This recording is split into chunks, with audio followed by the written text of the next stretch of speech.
millions in profit shares to our members every year. Does your bank do that? We do local. Bank with Vision Credit Union. VisionCU.ca.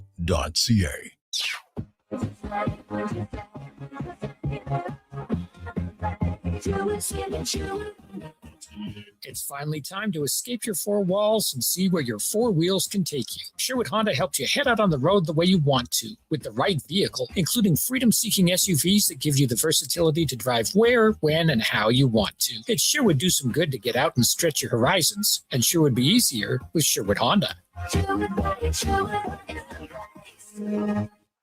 The Riverhawks' final regular season homestand is on deck this week. Catch the bobblehead giveaway, a 2K dance party, Margaritaville, and Wizards, Wands, and Magic Night. Don't miss the party. Tickets at gohawks.ca.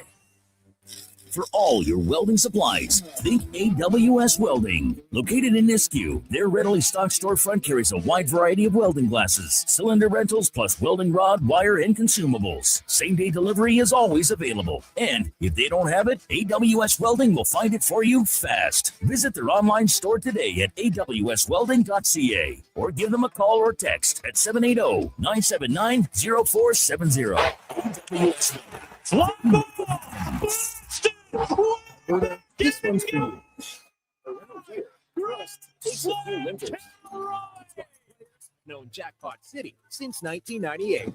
Home to hundreds of exciting casino games, live dealer action, and new adventures waiting to be discovered. Jackpot City. Nothing beats the original. Having 2 hits in his game tonight against the Blue Jays.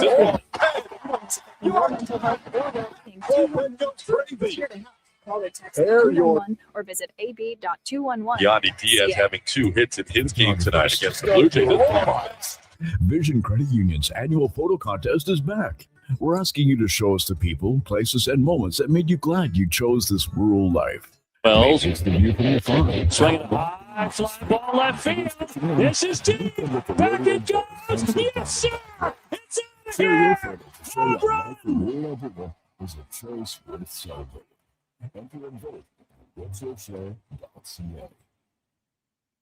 It's cone season at McDonald's, which means vanilla cones are $1 each. The Terminator touches it all. Soft, creamy, and crunchy. For just $1 each plus tax, exclusively in the McDonald's app. App download and registration required at participating McDonald's in Canada. When I met you in the summer.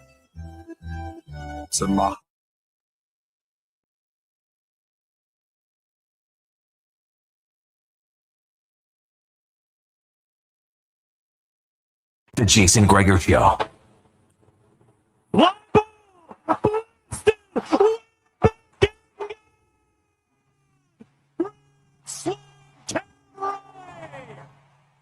On Sports 1440. Tonight against the Blue Jays. Towards the bullpen, get ready. It's all the back of the bullpen. Back-to-back home runs. He's 3 for 3 with 2 bombs. The bullpen goes crazy. Presented by PlayAlberta.ca, Alberta's only regulated online gambling website. Swinging a high fly ball left field. This is deep. Back it goes. Yes, sir. It's out of here. Home run.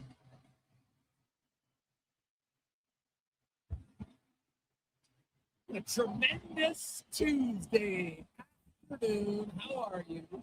And welcome. The Terminator touches it all. Sports 1440. Sports1440.ca. YouTube, Facebook, X, Twitch, Instagram. Thanks as always for listening. Thanks for watching the show. It's brought to you by PlayAlberta.ca, where Tuesday night, Lotto Max, $20 million and 20 prizes of $100,000 up for grabs tonight. PlayAlberta.ca. Get your tickets. Good luck. Good luck. That will definitely be life-altering if you are the winner. So good luck to that. We got lots and lots to discuss on the show today. Kevin Woodley will be by. We'll have Dave McCarthy from SiriusXM. Kenny Logan, linebacker, off of an unreal game for him, will join us today. The Elks practiced indoors, and I was at the practice today. And I have to say, when they pumped in the crowd noise, Like, it was way louder because you're inside there practicing indoors today. And man, like, it is really loud. Like, almost like Vizula annoying loud. Remember that phase? Thank God that didn't last very long. Like, when you think of things that occurred at sporting events that were the worst, I'm not sure there's much worse than that as far as annoying goes. Like, there's them and Jar Jar Binks as far as really annoying short parts of our timeline in society. And but the Vizula, oh my God, they were the worst. But man, I could not believe how loud it was indoors. So today was the one day where it's a full practice. And I was watching Ed Hervey as the GM, and he's watching practice. And today is one of those days where it's good because you see your team going at full speed, but GMs are always leery of a guy getting banged up. Because I've seen lots of guys at day 3 during the week in practice. That's when you see some potential injuries. And it looks like they got through it unscathed. So Carter O'Donnell, I'm just going to say this. I'll be stunned if he plays. I don't expect him to play. Didn't take part in any reps. Brett Boyko was the left guard today. And I'm going to guess you might see him. Now, they were rotating a few guys in, but when you look at it from, him and Cooper were rotating in. But when you look at it from a pure, roster alignment, it makes sense to have Boyko there. He's played there. He's played guard and tackle. And, you talk to players, you're a little bit more protected at the guard position. Now, he's so tall, he'll have to have a lower pad level, no question. But I think we could see Boyko. The other guy I think you can see, not starting, but Royce Mechie. I think you're going to see him in the lineup this week, which just gives them some depth at the secondary position. They didn't have a ton of depth there. So getting Royce Mechie back now, it's going to be his first game. He'll be on specials. He's not a great special teams player, but he'll get on special teams. Now, the other one that I couldn't tell, because now here's a rule in the CFL that should be changed. This rule makes no sense to me. So when you're on the 6th game, you can practice in individual drills, but not team drills. But here's the problem. So when you're on a 6th game, if they take you off early, there's actually almost like a cap penalty for the team because you've come off before the 6th game. And if you do, then you basically would count for every game you missed towards the cap.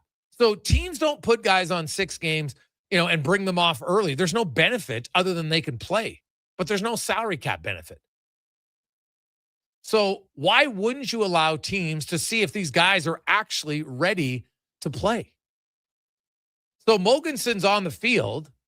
He's taking part in the individual drills, but they're not taking part of the team drills.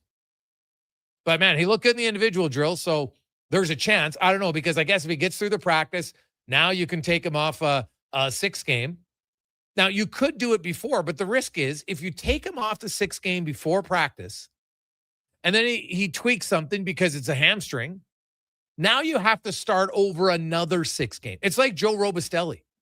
To me, there's another rule that if I was in charge of the CFL, I would allow retroactive designation to the 6th game. Just like you have LTIR in the NHL. Sometimes you'll put a player on IR where they count against the cap, right? They count against the cap, but they're not on the roster. LTIR doesn't count against the cap, right? And you're not on the roster. So when if you're on the 1 game, you're counting against the cap, right? You don't play, you count against the cap. And you're not able for somebody, you're not on the practice roster, right? Which is essentially kind of like waivers. An opposing team can take anybody off the practice roster if they choose. Doesn't happen very often, but because usually the team will have an opportunity to match it and put the guy on their own roster. But a guy like Joe Robustelli, so he was on the 1 game because they were hoping he'd get better and he'd be ready for week 4 or 5. Well, he never was. And then he tweaked it in practice, and guess what happened? Now he's on the 6th game. But his 6th game, he hasn't played a game this year. His 6th game should have been retroactive to the start of the season, but it's not. So 2 little rule changes in the CFL that I would change that I think are better for the game, better for players. Because if you're on the 6th game, yeah, you get paid, but you want to play. And so why wouldn't you say, okay, it's a small, if you're on the 6th game, you can still take part in team drills. Doesn't guarantee you're ready to play, but at least we have a better sense And there's no risk for the team to think, okay, this guy's good. We think he's good, because you can't emulate the fast pace of team drills in individual drills. You just can't do it. So it's a small thing, Connor Halley, but I would change it. I see no benefit for this. Like, I think this is a little bit of an archaic rule that if you go remember when they used to have the 9-game injured, and some teams would hide guys on there just to keep them so they didn't, they didn't lose them, but they would hide them on there. Well, you're not going to put a guy on 6-game. Now, you could if you wanted to and say, okay, fake an injury, go on there, but then the guy's never practicing, right? But most players who are put on the 6-game are there because they're injured, because you have to agree to it. You have to sign the paper. Yes, I'm hurt. I'm on the 6-game. Why would you do it? Like a aging veteran, a team's not going to hide him on there. They'd rather just cut him, right? That would make more sense to them. So I really don't see the benefit here. I'm watching Brock Mogensen. I'm like, why isn't he taking part in the team drills? And I'm like, oh, he's still on the 6-game, so he can't do it. It doesn't, like people. Well, Gregor, how was Boyko able to? Well, Boyko's 6-game expired, right? He's already missed 6 games, so he's not on. Technically, he's not on the 6-game anymore, right? You're eligible to bring him off, and if he got hurt in practice today and you had to put him on a new one, well, there's no penalty there because he's already done the 6-game. So, don't you think it's a dumb rule, Cons? Like, something that should be tweaked. It's a minor tweak, but I think it'd be better for the game. Yeah, I mean, if a player's not ready to practice, he's not going to practice. So once he's ready to go, you'd think you'd be able to get him out there and at least gauge how they're doing. And I agree with you. Like, I get the basis behind the ruling. You could hide a player there potentially, but why would a player agree to do that when they could be waived? And then for 6 weeks, it's football. Someone's going to get hurt. Teams are going to come calling. You get on the field quicker. You get a chance to potentially play a little bit more. Yeah, it does seem like a rule that could be modified just a little bit there, because I just don't see the benefit to it. But hey, one at a time, right? Maybe eventually they'll get there. We'll see. Small little step, but just something to look at. So we'll see. Few other things to discuss on the show today. Dave Manson will join us, the head coach of the San Diego Gulls. Beauty of a guy. And he has Kelly Buchberger joining him as assistant coach. So good for Dave. Dave's longtime assistant coach, was a head coach in the WHL. He's been looking to get a head coaching gig higher at the pro level. Really smart guy. And the thing about Dave is, because of the throat injury he had to his vocal cords, right? Like, he obviously can't talk overly loud. And I think at times that's good, because your player, you really have to pay attention, right? When the coach is in the huddle and he's explaining the drills and he's talking, okay, guys, this is how we have to do things, right? You automatically, everybody's like, what? You lean in. You got to pay more attention. So we'll talk to Dave about that. We got Spec. We got Cam Tate, the 2-minute warning. We'll get to some stats of the day for you. As always, brought to you by All-Star Construction. You can text us 833-401-1440, 833-401-1440. We're seeing a big push by NFL players, and I can understand it. They're like, hey, you guys are making billions and billions. You talk about player safety. Everybody has no problem getting grass for the World Cup of Soccer, but now you're going back to turf for the NFL. Cons, do you think the players will be able to get grass in the NFL? I do think so eventually. I was actually thinking about this one yesterday. I looked into it. It'd be an estimated $12 million to convert all the remaining artificial fields to natural grass, because 15 are only using synthetic. It's about $1 million per year to keep it going. NFL, I believe, like, the average franchise is making over $200 million in profit. It is something they could easily do, and it's something that would help players. And, we think knees and joints, Gregor, but also, like, when your head smacks the ground on the artificial turf, grass is a little bit softer there as well. So, not only does it help you with these injuries, but you're going to keep players healthy. That's going to benefit you as well, not having to pay as many guys to go on the IR and paying them and that type of thing. So I think it's kind of a no-brainer. Why not? These players put themselves on through the ringer out there. They're taking all these injuries. Why not do what you can to help them out just a little bit? And the proof is in the pudding. Like, you just look at MetLife Stadium and the injuries we've seen there in the last couple of years here. Like, it's just something I think that has to be done. It's a lot of money, but this is the most, I can't say for sure, but financially stable league in North America. They're just printing money. I don't see why you wouldn't do it. And then maybe, just maybe, that helps you bring in free agents as well, because they want to play half their season on the real grass. I think it's just a win-win situation. What's interesting, though, is pre-2022, the data supported the notion that players were worse off on turf. Data collected between 2012 and 2018 showed a 28% higher rate of non-contact lower extremity injuries on artificial turf. However,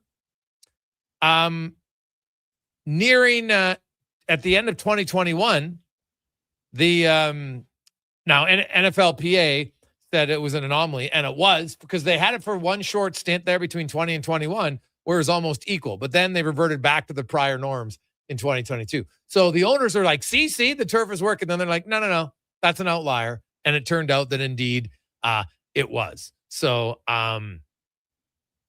the problem is you're not getting concise agreement on this, right? There's a higher incidence of injuries on turf and higher likelihood of those injuries being season ending. While others contend the differences in injury rates are not statistically significant. And that's if you look at it, it was the online library, Wiley, that had that one. So I think it's going to be an ongoing discussion between the two sides to see if they can ever come to an agreement on it. But I can see why. Now, turf today is infinitely better than what turf was, even 10 years ago. It is, it's a massive difference. But at the end of the day, it's a little bit less giving. And, when you have such a short career average for the majorities of players, I get why for some guys, like, that's the difference between an extra contract and suddenly my career ending in year 3. So I could see why you would look at doing that. So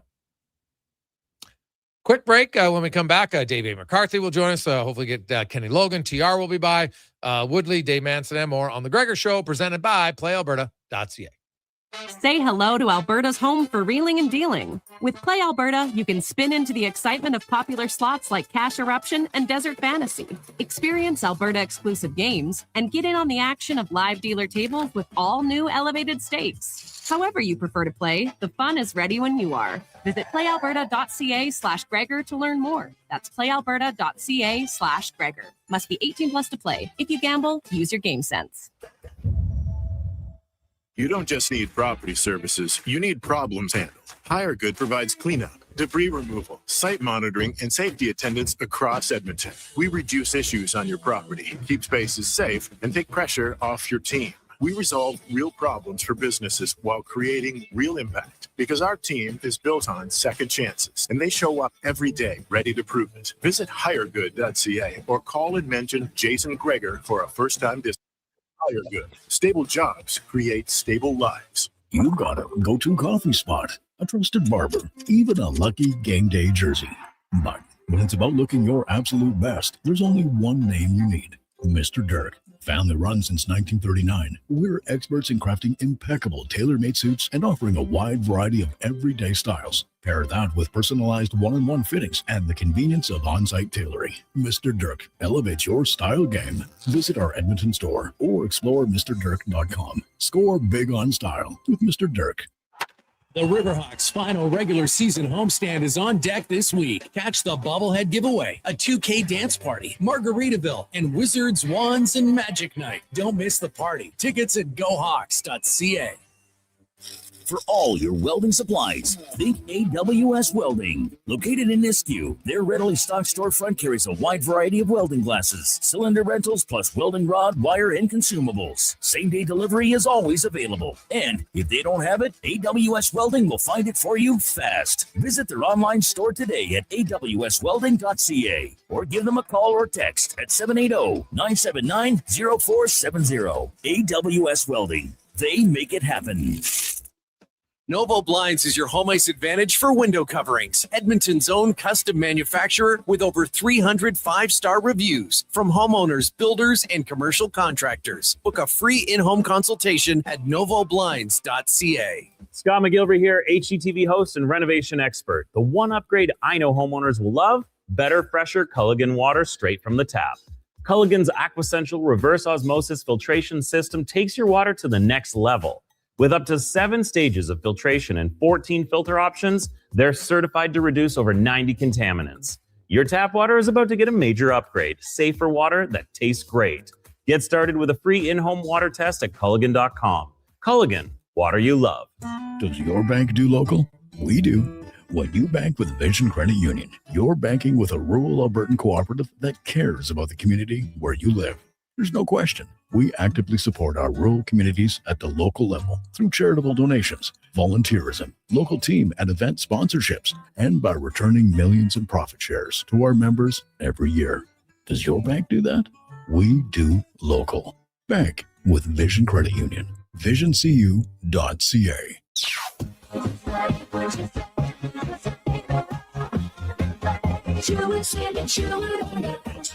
It's finally time to escape your four walls and see where your four wheels can take you. Sherwood Honda helps you head out on the road the way you want to, with the right vehicle, including freedom-seeking SUVs that give you the versatility to drive where, when, and how you want to. It sure would do some good to get out and stretch your horizons, and sure would be easier with Sherwood Honda. Here's what you need to know about Lux Windows. We work hard. We come in early, we stay late, we go above and beyond, and then we go a little further. Not for awards or a pat on the back. We work hard so that choosing our windows and doors is an easy decision for you. It's the Alberta way. It's the Lux way. Everything we are is windows and doors. A company born and bred and made in Alberta. The Sherwood Park Highland Gathering is this Saturday and Sunday at Broadmoor Lake Park, featuring live pipes and drums, bands, Highland dancing, heavy games, and sheep and duck herding, plus food trucks, beer gardens, British car display, and the Celtic Marketplace. Tickets at sphg.ca. Not sure where to turn? Remember 211, the number to contact for mental health, addiction, and community supports. It's free, confidential, and available 24/7. 211 Alberta. One number, countless connections. A message from the government. Portions of this hour brought to you by Cantork, made in Canada, made for Canada, where extreme isn't theoretical. Find your solution at cantork.com. The Jason Gregor Show, the best of Edmonton sports talk.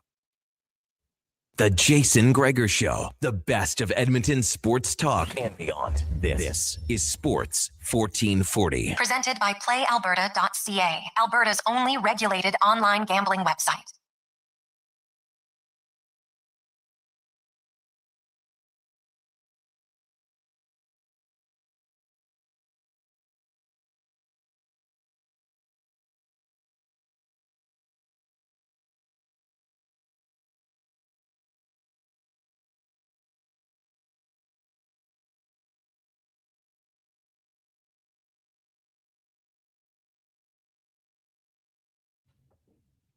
Hey, Greg's, how would you do real turf in stadiums like Minnesota? Well, you could do what, now it would be difficult for sure. But remember in the Arizona cons when they had the real turf and they would roll it outside the stadium, it would stay and grow, get the sunlight and everything, and then they'd roll it back in for the games. It's wild. So, you know what? If the amount of money that these teams have, if there's a will, there's a way to do it. So you could definitely do it. Even in a place like Minnesota, probably wouldn't be as easy, but you definitely could do it if need be. So we'll see. It is the Gregor Show presented by PlayAlberta.ca. Welcome back. Hope you're having a lovely day. I have to say, man, I'm a pretty sound sleeper, but I actually got woke up by the rain last night. First time ever in my life. I could not believe. I'm like, what is that noise? And I get up. I go to my deck, even took a video of it. I was just like coming down, literally in sheets. And I'm like, where are we? We don't get rain. Like, obviously, you'll get heavy rains at times here, but nothing like this has been one of the craziest, heaviest rains seasons for the last 6 weeks that I can ever remember. It was wild. Absolutely wild. Like, on my deck, just the sheets coming down. I was like, this is crazy. Can't recall seeing that as frequently as they have here in the last 6 weeks. So once again, our thoughts are for all of those. Hopefully flooded basements are not on your bingo card right now. flooded fields. Probably don't have as much of a choice on that, but it's been a crazy weather. Let's get to Around the NHL, brought to you by McDonald's. And you're a little stressed. Well, hey, $5 McValue meals. The McMuffin meal, the McDouble small meal, and you can get a $1 cone through the McDonald's app. Only at McDonald's. Dave A. McCarthy from Sirius XM. Well, we got a lot of rain. They got a lot of heat and smoke. Etobicoke. Davey, how you doing, my man? Well, the smoke has passed. That's the good news that I can report. However, it is continuing to rain in my part of Etobicoke. So much so that I am pool sitting for my neighbor this week, and I was going to do this afternoon's appearance from the pool. However, it is pouring to the extent now where it would be unsafe to remain in said pool, so I am inside. So when you're watching the pool, are you having a pool party? I don't know if my neighbor's listening right now. No, he's not. He's on holiday. He might. He really enjoys what I have to say. I can tell you that from the amount of stop and chats we have on the sides of the house, right? He's a big sports guy, so he might be listening. I don't know. No, I just monitor the pool, make sure the water level's staying where it should, and nothing's clogging the filtration device. All right. Okay. Well, there you go. Well, you at least got to chest it out, make sure it's working. You never know what could happen, right? Exactly. Kind of have to do that.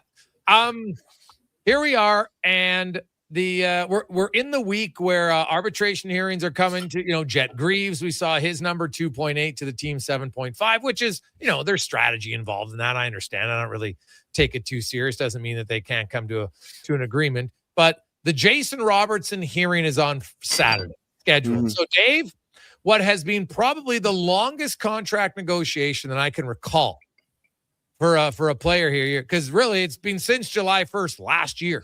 Mm-hmm. And even at the draft, they were talking about it before the final year of his deal. And he went out and he produced big time. So he's getting a significant raise, whether it's arbitration, whether it's agreement between the two clubs, whatever it is. But I kind of sense that the Jason Robertson, when that deal's done, that's going to kind of open up a little bit of a second season here, because there's still potential. People think maybe they're going to trade him, maybe not. If a team knows the number and the term, well, that could rectify things. Maybe other teams will look elsewhere. Do you think that Jason Robertson is a little bit of a trickle-down effect to other moves starting once that deal is done, either way? Yeah, I do. I do. You have a guy of that ability, and he did deliver this year. There's no denying that. His numbers, you couldn't have asked for a better season than Jason Robertson put forward. And so he wants to get paid. That's understandable.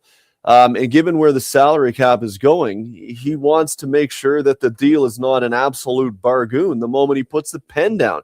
That's not to say that he wants to screw the Stars, but he wants to be paid appropriately. And so I get that. But Dallas is in a bit of a bind right now. So the last time I talked to Jim Nill about this, when he was in town, and we just had a quick stop and chat, and he said, yeah, like, our intention is to try to get this guy signed. Why wouldn't we? He's a great player. You move a guy like Jason Robertson, you're now looking for the next Jason Robertson. So that's where they're at right now. But the issue is, you sign him to a 1-year deal via arbitration, you walk him right to unrestricted free agency. The Stars don't want to do that. And so with the season that he had, and knowing that, he's got 2 pretty significant points of leverage right now that he's trying to utilize in advance of his arbitration hearing. So we'll see. But I do think that once that number gets set, guys that are looking at him as a relative comparable, even, maybe not to be in the same neighborhood, but be close to that neighborhood. I think guys are looking at what number he gets. And if they can't come to an agreement and he gets moved, well, now some teams that might be looking for other things will be trying to go out and acquire a guy like Jason Robertson. And so that's holding things up. So I'm with you. Until there's some degree of finality on that situation, yeah, I do think it's holding things up. And just quickly on the Jet Greaves situation, I'm not surprised that they came in his side with a number of 7.5. When you look at reasonable comparables the one that I understand is being looked at is Dustin Wolf and the Calgary Flames, who had a very similar track record prior to signing his long-term deal, and his number is 7.52 as well, right? And so you look at the season that Dustin Wolf had leading up to that contract. Jet Greaves' numbers are downright, if not slightly better than what Dustin Wolf was able to put forward. Same age, the whole 9 yards. That's why they're looking at the Dustin Wolf deal as a legitimate comparable for Jet Greaves. Oh yeah, and it makes a lot of sense. So will either side want to give all the power to the arbitrator? It rarely happens, and the thing is that because we don't have many cases go to arbitration, neither side even has like a history to look and say, okay, well, we have arbitrator Dave McCarthy, and this is what they've ruled on before. So you might feel a little bit comfortable because at least you'd have a track record. Well, you really don't, because most cases never go to arbitration. That's why, because there's too much uncertainty, and you're really like, well, if we want to pay them, okay, maybe we don't want to pay Jet Greaves 7.5, but geez, what if they'd agree to 6.5? Well, we'll do that because the arbitrator might give him 7.5, right? So that's, and then the other side is like, well, geez, maybe the arbitrator will agree with the team and they're only going to get 2.8. So that's usually why both sides agree, because they'd rather have control of the situation, or at least a say in the situation. Because once you get into that meeting, all of a sudden, all you're doing now is presenting a case, but you have zero say in the decision on it. Yeah, I mean, it really is like a legal process. And as you quite rightly pointed out, Jason, if you're not in an arbitration situation, if you're in a literal litigation situation, you're often looking at which judge am I before and what decisions do they tend to make? Which sides do they tend to lean on certain similar issues? And that's what you'd be doing here in an arbitration situation. But you're right, there is very little past history to draw on there. The interesting thing to point out about hockey arbitration, as not telling you, but in case listeners are not aware, right? Like, you don't have to pick one or the other. You can have the arbitrator come to an agreement, and they often do. In this case, if they arrive at a 1-year agreement at like 4.8, it wouldn't shock me at all. But in baseball, right, you got to pick one or the other. So there's even less control in baseball, a little bit more so in the sense that it tends to be close to a meet in the middle situation. But you're right, you're giving up a lot of control, and most teams don't want to do that. And quite honestly, a lot of players that I talk to, most of them do not want to go through the process because it's very unpleasant. It's very unpleasant. Guys have told me that they still have memories from going through arbitration hearings and just how shook they were when they came out of it. Because here you got a situation where you think a team likes you, and they generally do, except once you get before the arbitrator, when you only point out every possible thing that this guy is not very good at. And you come away thinking, am I no good? Well, no, they're trying to get the best number that they can. And for some guys, it leaves a bad impression, for lack of a better word. And so if you really want to keep the guy long term, sometimes the leverage point is to avoid going down that road, because the mean things, for instance, that you might have to say in the hearing will preclude you from getting to a longer term deal down the road. And players might know that as well. And so that's a leverage point. Everything is leverage at this time of the year. Yeah, very, very true. There's also the Detroit Red Wings, Dave, who on July 21st still don't have a GM. I got to think that they would like to get that rectified by the end of this week here, because the longer it goes, you've got Dylan Larkin, you've got Edmondson, you've got, now he is entering the final year of his deal, but a lot of teams like to just try to start getting their guys if they want to keep Alex DeBrincat. Can they entice Patrick Kane to come back? Like, there's a lot of work to do on a Detroit team that has missed the playoffs for a decade. And I'd love to know the explanation as to why they waited until July 15th to make that decision with Steve Eisner, because it just doesn't make sense to me. No, it doesn't at all. Look, I think in terms of a timeline, you're right. They got to get something in place relatively quickly, but they also can't make a poor decision here and knee-jerk hire. So I kind of am on the side of take your time, interview a lot of candidates, and make sure you arrive at somebody that you think is the best choice, not just the sexiest name or whatever it might be, because they got to get this right. And quite honestly, Jason, like I think this season is already down the tube. Like I just don't see anything good happening. You're right. There's still some work yet to be done, but I think whoever comes on board, like they've got to do a real forensic analysis of this organization that will last not just a month, but like the better part of the entire season. Because I don't think they're a guy or two or three away from really being a contender. They've got like a guy or two or three quality pieces, and the rest of the team, I don't know, right? Like Lucas Raymond, Moritz Seider, Simon Edvinsson, really good pieces. Dylan Larkin, there's a question mark, and he's at a different point in his career. Beyond that, like you got to do a real long, hard look in terms of what you've got, and can we add on top of this and get to a point where we're contending? I don't know if you can, or is it something where it would make more sense to move the guys that are tangibly good players for younger future assets and really strip it to the ground and try to build back up again better? Because like I just think they, to me, are a team that's like in the murky middle, and some years you might squeeze in, other years you might miss, but I just don't see them on a path toward being a serious, legitimate contender for a Stanley Cup year in, year out. I don't see that. So my priority would be hire the right person, make sure you hire the right person, and then, take your time to make sure that you approach it correctly. Dave McCarthy from Sirius XM joins us. Dave, I was asked this question earlier today in our pod, and it got me thinking, and, you're looking at teams that have made coaching changes.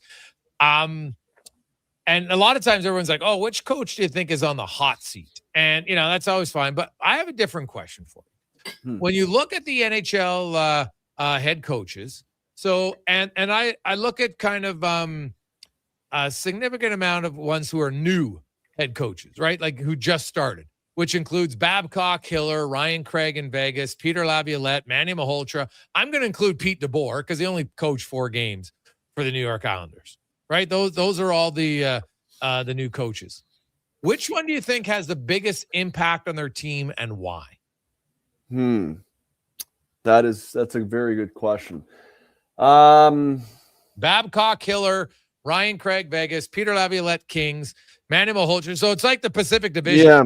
Vancouver, LA, Vegas, Edmonton, and then Toronto and the New York Islanders. Well, pretty much, it's a good question because you got to take a few things into account.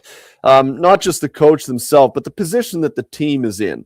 And so, you look at the Vancouver Canucks, for instance. I do not see them as a team that is ready to take a step. There's a lot of work there to be done. And so then you have to ask, well, what am I measuring impact on? Am I measuring it on, incremental improvement amongst some young individual players? Am I measuring it on a team that felt the need to make coaching change that now gets into the playoffs? Like, I don't think Vancouver's capable of doing that. Vegas went to, what was it, game 5, 6 of the Stanley Cup final? I forget. They went to the Stanley Cup final. So that's pretty tough for Ryan Craig to have a greater impact than that. I mean, it's a tough one for Ryan Craig, quite honestly. It's more likely that they're going to end up worse than they were last year, really through no fault of his own, but it's hard to get to the Stanley Cup final. So I wouldn't go Ryan Craig. Jim Hiller, maybe, because I do like the moves that the Maple Leafs have made, but I'm going to say Mike Babcock in Edmonton. And the reason I say that, one, is because I think the Oilers are a much better team than we saw last year. They significantly underperformed. And my understanding, and I talked to a few people last week to be very close to the situation in Edmonton, was that the core is really on board really on board with Mike Babcock taking over, and that they want to be pushed and that they want to be challenged. And they feel that there's buy-in that they need to account for as well in order to take the next step. So I think in Edmonton, you've got a core that is willing to be pushed, at least right now as we sit on July 21st. I mean, it's easy to say that in July, and then come, November the 1st when things aren't going very well and the coach starts going on, and maybe your opinion changes a little bit based on the tactics. But my understanding is the core really wants to be pushed, and I think they understand that they are a better team, and they know that time is running out. Like, they don't have an infinite amount of time anymore like it felt like they did 4 or 5 or 6 years ago. And so I think you've got a group that has an appetite to really listen, really buy in, really adhere to the tactics that are being put forward by Mike Babcock. And if there's one thing that he can do very well, he's a human being. He's not perfect, that is for sure. And he certainly struggles in certain areas when it comes to communication and motivation tactics and things that have not gone well in the past. What he can do very well is install a structure and install a system that gets greater out of the sum of its parts, if that makes sense. In other words, you look at where the Leafs were when he took over. That 2016-17 year, they had no business making the playoffs after finishing last. But you could just see the growth as the year went on. Guys were given defined roles, guys executed in those roles, and they collectively got better as a group. And that was a much weaker team than the Oilers are right now, in my opinion. So if he can have a similar impact like that this year in Edmonton, I think this Oilers team has the potential to go on a long run just with the personnel that they have. So I'm going to go with Mike Babcock in Edmonton. All right. Davey, great stuff, buddy. As always, we appreciate it. Have yourself a lovely day. All right, buddy. I'll see you next week. There you go. That's Dave A. McCarthy from Sirius XM. When we return, we'll hear from a guy who had himself a hell of a game, Kenny Logan Jr., linebacker for the Green and Gold, off a sack, interception, 7-tackle game, 5 tackles for losses, solid performance. And now the Elks in a first-place battle with Saskatchewan on Thursday. Talk about that next on The Gregor Show, presented by PlayAlberta.ca. Summit Restaurant, located in the heart of the Silent Ice Center and just minutes from South Edmonton Common. Summit is your destination for exceptional house-made pizza, delicious entrees, and expertly crafted cocktails. Cheers. Experience the perfect blend of flavor and ambiance in a modern setting. Join us for a straightforward yet elevated dining experience where our commitment to quality speaks to every bite and sip. Make Summit Restaurant your next night on the town. Want to invest in Alberta's workforce, fill your talent pipeline, and get funding? Careers, the next generation connects employers with motivated, pre-vetted youth through funded internships. Easy, impactful, and risk-free. When you work with a group like Careers who have experience in that area, they can demystify and navigate all the complex steps and stakeholders that have to be involved. Visit careersnextgen.ca today. Albertans love to debate the best way to enjoy summer sports. No. Playing on the field is the best, man. No way. Watching from the sidelines, way more relaxing. You're both crazy. Checking out the game from the Bro Zone is where it's at. But there's one thing every sports fan agrees on. Wilhauk Beef Jerky. Wherever you catch the action, load up on Alberta's best beef jerky. Wilhauk Beef Jerky, because you can't have summer fun with salad.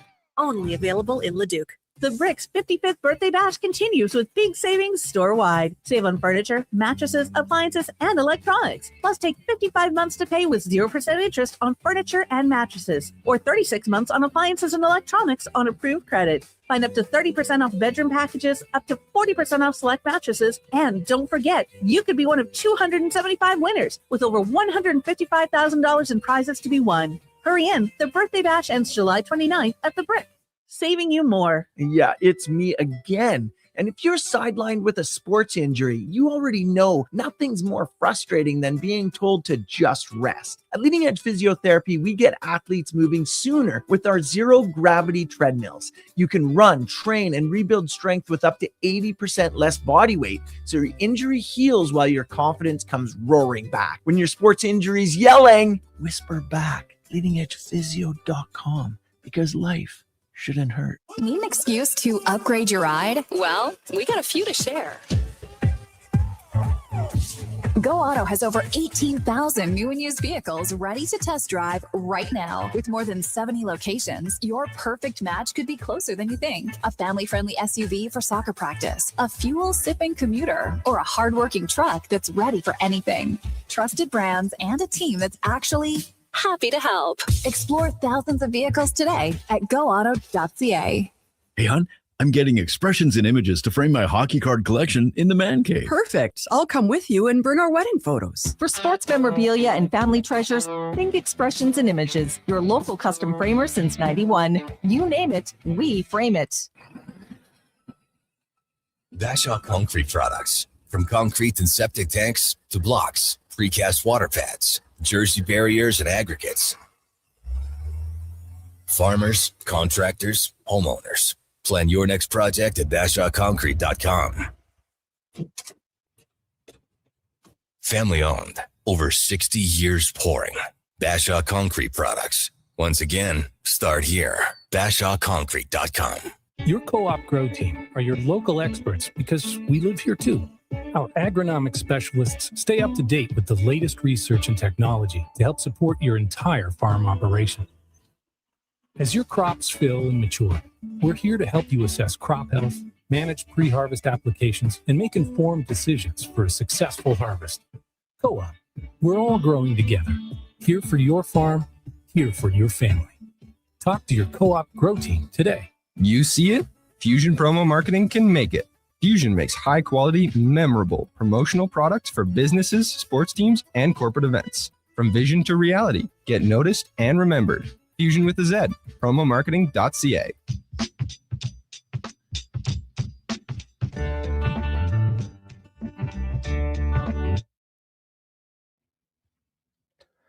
Portions of this hour brought to you by On the Rocks. It's Taco Tuesday, which means $3 tacos from 5 to close and drink specials all day long. Jasper Ave and 118th and online at ontherocksyeg.com. The Jason Gregor Show, the best of Edmonton sports talk and beyond. This is Sports 1440. Presented by PlayAlberta.ca, Alberta's only regulated online gambling website.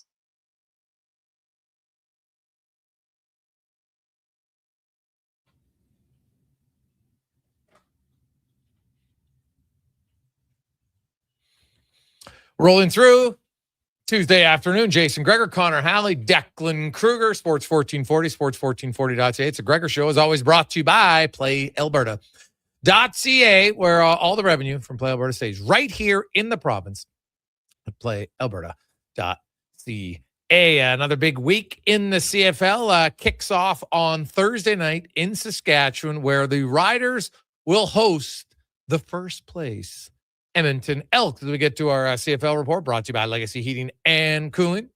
Home loan payments, no interest for 1 year on your AC or your furnace. Bundle them together, save even more at legacyheating.ca. And our next guest, of course, very instrumental, had himself a whale of a game in their victory over the BC Lions.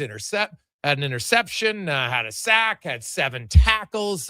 Kenny Logan Jr. is going to be joining us here momentarily as you look at for a team that only a few weeks ago, they couldn't get an interception in the secondary. And now all of a sudden, the secondary guys have 6 interceptions. Now, Logan Jr. is technically a linebacker, but, you know, as the Sam plays a little bit as a cover guy, he's got one. Daryl Jabomi has one. Joel DeBlanco. So, 3 of the linebackers have one. Cordell Jackson, Ty Ford, each have 2. J.J. Ross has one. Jalen Garnes has one. Kobe Williams is really the only secondary guy without one. Even number 97 got in there with an interception of his own, Mr. Meyer, last week for the green and gold. So defensively, they are atop the league when it comes to takeaways with 21, and entering his second season with the green and gold. And you look at Logan, and you see just the experience across the board in their secondary, how much different it is. Just their whole middle linebackers to outside linebackers, secondary.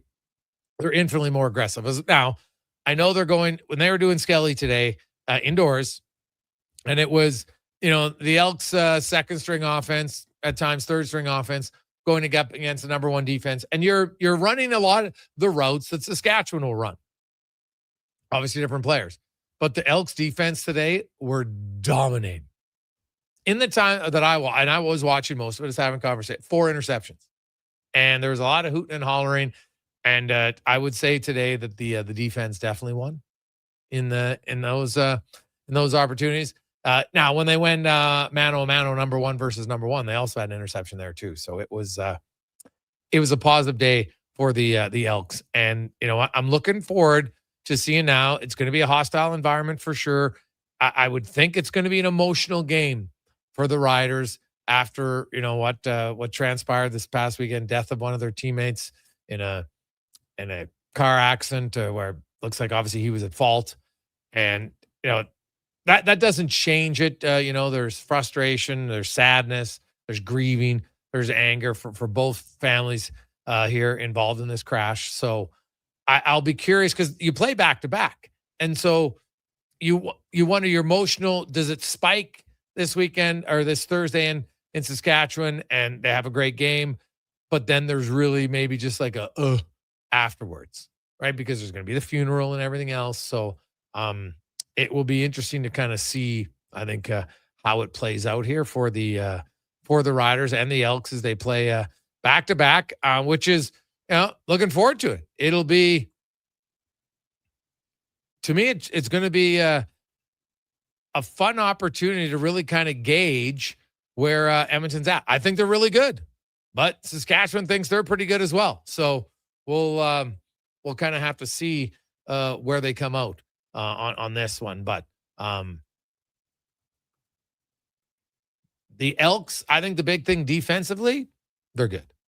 They're really good. Offensively, they're good at times, but they're a little inconsistent. And the one thing I noticed today at practice, and I know it's only one day, but I just watch the difference in the approach from the defensive coaches to their players and the offensive coaches to their players. Defense is just a little bit more energetic, a little bit more upbeat. And, there's lots of and I think at times, maybe holding them a little bit more accountable. Zach Mathis did not have a good practice today that I saw. And I never really saw any of the coaches say, hey, man, like, you got to get in there. There's 2 interceptions, balls thrown to you, and you didn't do enough to stop it. Now, Mathis isn't in the lineup. Is that why? I don't know. Kettle's going to be back in this week for the green and gold. But, Deck, you're at practice lots as well. And I look at, to me, I notice a significant difference in the approach from the defensive coaches overall than to the offensive coaches. Do you? Yeah, I would agree. I've never really thought to, kind of bring it to the table like that. I always just kind of thought it was a personality match, really, with the offense. Like Cody, very much a leader, but he's still kind of stoic, right? Like Austin Mack, he's got some personality to him, but he's very buttoned down, does his job. Whereas that DB group is very tight. Joel DeBlanco is a character. Malik Carney is a character. I've always just thought of it as kind of differing personalities between the groups. But the more, like, the way you bring it up now, there's no question you're correct about it. Yeah, and that's something for me to watch for. Like, if you want your players, if there's a standard you're there, if it's not reached in practice, you got to let them know, right? You got to coach up your players. That's what coaching is. And that's kind of, what I see. Now, you know what? It's only a few practices. And, the defense is rolling right now. They got a lot of hype. They got a lot of energy. They got a lot of excitement. And I think on the offensive side of the ball, there needs to be a little bit more of it, right? There needs to be a little bit more of it. So I know that a lot of times defensively, there's just a little bit more raw emotion anyway, because you're kind of being the hunter, right? But I look at Davis Alexander, I look at Jason Moss in Montreal, and I think there could be a little bit more pizzazz and oomph at times offensively. Now, Kenny Logan Jr. joins us, of course, part of that Elks defense, which is ranked the number one defense in the CFL. They lead in turnovers and takeaways, tackles. He had 7 of them himself, including a sack and an interception. Kenny, welcome to the show, man. How you doing? How you doing? Good. Thanks for having me. Hey, I appreciate it. It's funny how football works. A few weeks ago, I was talking to your defensive coordinator, JC Sheridan. He's like, man, you know what? We just, Aaron Grimes was saying how we just gotta hold on to the ball. We got to get some interceptions. And all of a sudden the floodgates have opened up and everybody's getting involved in it. All 3 linebackers, yourself, Jabomi, and Joel have an interception. The DBs 4 out of 5 suddenly have interceptions. And I was even watching practice today, and I think I counted 4 picks just in practice. Are you feeling all of a sudden like this is like a ball hawk and it kind of stretches? Heck, even Meyer on the D line got a pick last game. Oh yeah, that's really something we pride ourselves in, is getting our hands on the ball. We live by if it's up as ours. So we just been focusing on like the details of just catching the ball lately and just trying to find ways. You got the guys up front who've been causing havoc in the pocket. So any chance we can get our hands on it, that's what we're going to do. So Kenny, yourself in the linebacking core, the secondary, lots of guys were rookies last year, second-year guys, and I'm just seeing a lot more aggressiveness in the defense. Do you feel that much more comfortable personally where you're maybe, you're just reacting, you're not having to think as much as last year? Yeah, I'm definitely just playing football this year. The whole defense slowed down. You still have growing things, of course, but this year I'm just really playing ball, playing fast, and just trusting what I see. So what have you noticed? What do you see quicker or better this year than you did last year? I mean, just the routes on where they're trying to go, where they're trying to attack the ball, and just the pace of it. I mean, the game just slowed down last year. Coming from the States, it was still kind of fast. I was still adjusting on the fly all year, but now that I got vets in the room and stuff like that, I just kind of just leaned on them guys, and them guys helped me slow the game all the way down. So now I'm just playing football. What do you pick up on film about Saskatchewan? What do you feel as a defense you have to be aware of on what they're going to bring on Thursday? That's a physical group, so we just got to make sure we bring our A game, even if that's his run, screen game, or anything like that. Those guys are physical over there. That's a great offensive core, so we just got to make sure we're doing everything in our part to be in the right position and capitalize when things come our way. Physical has been something your defense, your defensive coordinators kind of challenge. Hey, guys, we want to bring violence to the game on the defensive side, obviously within the rules, of course. Is it easier to play that way when that's kind of the mentality of your group? Does that fit the personality you find of your team? Yeah, that's what our whole team lives by, just being physical, bringing physicality. I mean, that's something that we set when we were in camp, that we were going to be the most physical team, no matter who we play. So we just got to make sure we do that day in and day out. Joined by Kenny Logan Jr. Now, Kenny, I was looking it up and I realized that your older brother, who's 13 years older than you, Brandon, played for the Colts, but he also played back with Edmonton in 2011. Did that have anything to do with you choosing Edmonton when you came to the CFL? No, not really. It was just, one of the first opportunities I had. So, when I got the call, I remember when I used to be younger watching the games, I remember he played up there. So that was definitely fun. When I told him, he just laughed about it. He tried to remember stuff back in 2011, but half the time I don't even know what he's talking about.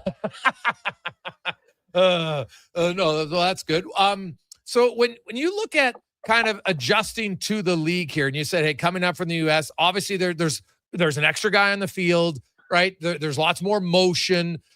For you as a cover guy, but also plays up in the box, what did you find was the hardest part to transition to the CFL game when you first came here? Just the speed and getting used to the field. The field was crazy big, so just the 2 play down, it was happening so fast. So you had to make sure you were really in shape to keep going all game.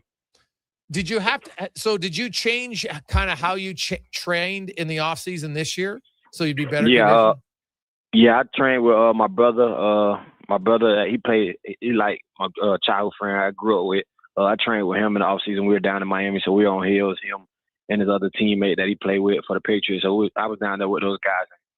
They pushed me and I pushed them, but I felt like I was in the best shape. I'm in the best shape this year. So being in that better conditioning now, obviously your defense, you haven't been on the field as much this year as you were last year. So that obviously helps. But what do you notice specifically is that you feel that you're not like you're able to just maintain your high level speed longer in a game? Or what is it that you train different to allow you to adapt to the field and the 20-second play clock? Definitely feel like I can play longer. My legs don't feel as heavy in the fourth quarter like they used to last year. So that's definitely a plus. Okay.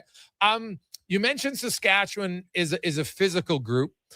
Your team prides on being physical. I noticed last week that your team, and obviously you came up with a huge sack, that JC shared, the timing of when to bring the pressure. You guys have been able to get pressure with a 4-man front, but you had linebacker blitzing at key times in that game. Just maybe talk about the mentality of the play calls. And as you as a player, do you feel you're way more aggressive in your play calls from JC this year than you were last year? I mean, I would say definitely, of course, because he's more comfortable. We're all more comfortable with playing the calls, and we trust him, and he trusts us more. So with everybody having that same trust, I mean, you're able to call more freely and just, trust the guys that you have out there to make plays when you call it.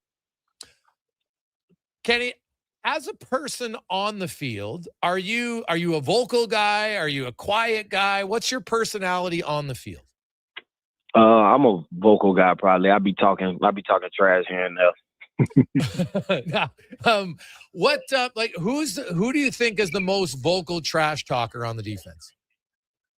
Probably either Carney, Chalen, or KJ. Okay. Which one makes you laugh the most? Probably Chalen. Jalen, and what is it? So, what is it about his trash talk that makes you chuckle? Like, is it just witty? Is it personal? What is it? It's witty, but because I know Jalen, so when he talk trash, it just be funny because it's just the person he is. Nice, cool guy, but he definitely has that aggression. So when I hear it, though, it's sometimes it always surprises me just to hear. So I just join in though when he starts doing it. Yeah. So, and that was the other thing. When one guy starts, does it kind of become infectious, and do naturally more guys start trash talking? Yes, sir. Because I mean, as a defensive back core, that's what we're always together. We always move as one. So anytime one of the DBs starts or anybody starts talking trash, we all join in, and that's how it goes the rest of the game. Now, what about in practice? Do you trash talk your own receivers? Yeah, we actually just got into a little bit of that today. Just to know the friendly banter, just trying to make sure we're all competing and the level of practice and intensity is there. So which receiver is best at giving back the trash talk in practice? Receiver? I don't know. Them guys kind of don't really be trash talking. You got to, I mean, they'll say some things here and there back, but it'll be, I would say probably Mac, and then really it'd be Rank. Because anytime Rank or Lee here, they join in. Oh, okay. So Rankin's the guy who likes to give it back. Yeah, Rank or Lee. Anytime they hear it, they try to join in and go to talking. Oh, okay. Now, you go against him in practice a lot. Mm-hmm. What as a defensive player, what do you respect most about his abilities as an offensive guy, and you're happy and maybe don't have to go against him in games? He's savvy. He's just a savvy running back. He play at his own pace. That's kind of different when you playing those more patient guys who let things dissect and they go from there. So I definitely respect that about his game, but seeing him during practice throughout the week has me ready for the running backs we're about to face. And lastly, Kenny, a unique situation this week going into Saskatchewan. Obviously, Jaden Dahlke passed away in a car crash this week for Saskatchewan. What are you kind of expecting from your opponents as far as, just heightened emotion in this game because of them losing one of their teammates? I mean, definitely a sad loss for those guys. Send them condolences for sure. But I mean, it's going to be emotions in the game regardless. We're both two high-powered teams, but I know they're going to be playing with a little bit of an edge or so, and rightfully so. But we got to make sure we bring our A game also. Well, Kenny, always good to catch up with you, man. Continued success this season, and good luck Thursday in Saskatchewan. All right, thank you. There you go. That's Sam linebacker for the Green and Gold, Kenny Logan Jr., fresh off a great week for him, 7 tackles, 1 pick, 1 sack.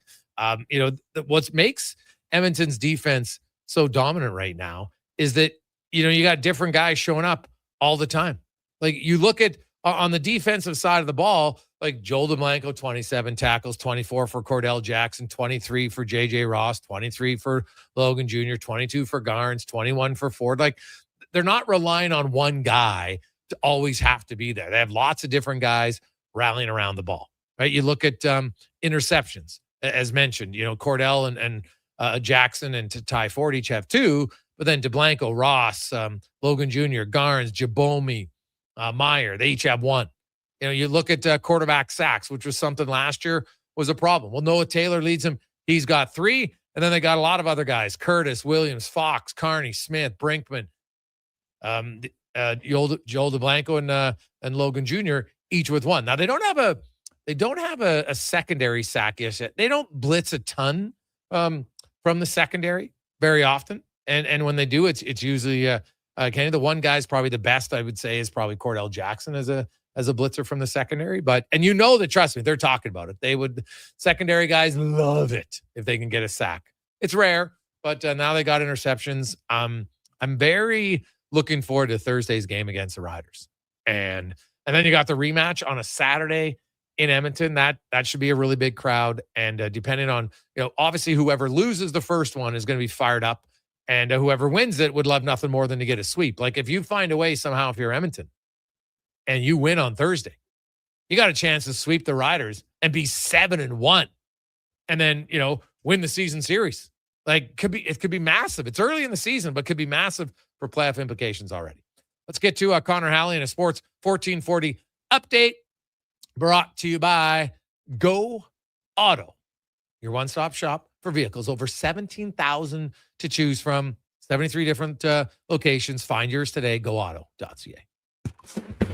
This is the Sports 1440 update. The Utah Mammoths have signed defenseman John Marino to an 8-year, $54 million contract extension. The Oilers' 6th-round pick in 2015 has appeared in 443 career games with 3 teams, scoring 23 goals, 157 points. Major League Baseball, Jays trying to bounce back, taking on the Rays once again. First pitch, 5:07. We'll join that game in progress following the Jason Gregor Show on our AM feed at 6 o'clock. Elsewhere, Dodgers get the Phillies, Twins head to Cleveland, Red Sox hosting the Orioles, Giants get the Royals, Rangers, White Sox, Tigers head to Chicago to take on the Cubs, and the Mariners host the Reds. The Pirates, Yankees postponed due to rain in the New York area. Locally, the Riverhawks hosting Kamloops once again down at Remax Field. First pitch, 7:05. And the Stingers on the road in Saskatoon. Tip-off 7:30. The Miami Dolphins and linebacker Jordan Brooks agreeing to a 3-year contract extension worth $51 million, 35 of which is guaranteed. Coming up in hour 2 of the Jason Gregor Show, we'll be joined by our co-host and former NHLer Terry Ryan. We'll look around the NHL with Kevin Woodley from In Goal Magazine and ask 5 questions. I'm Connor Halley. This has been the Sports 1440 Update.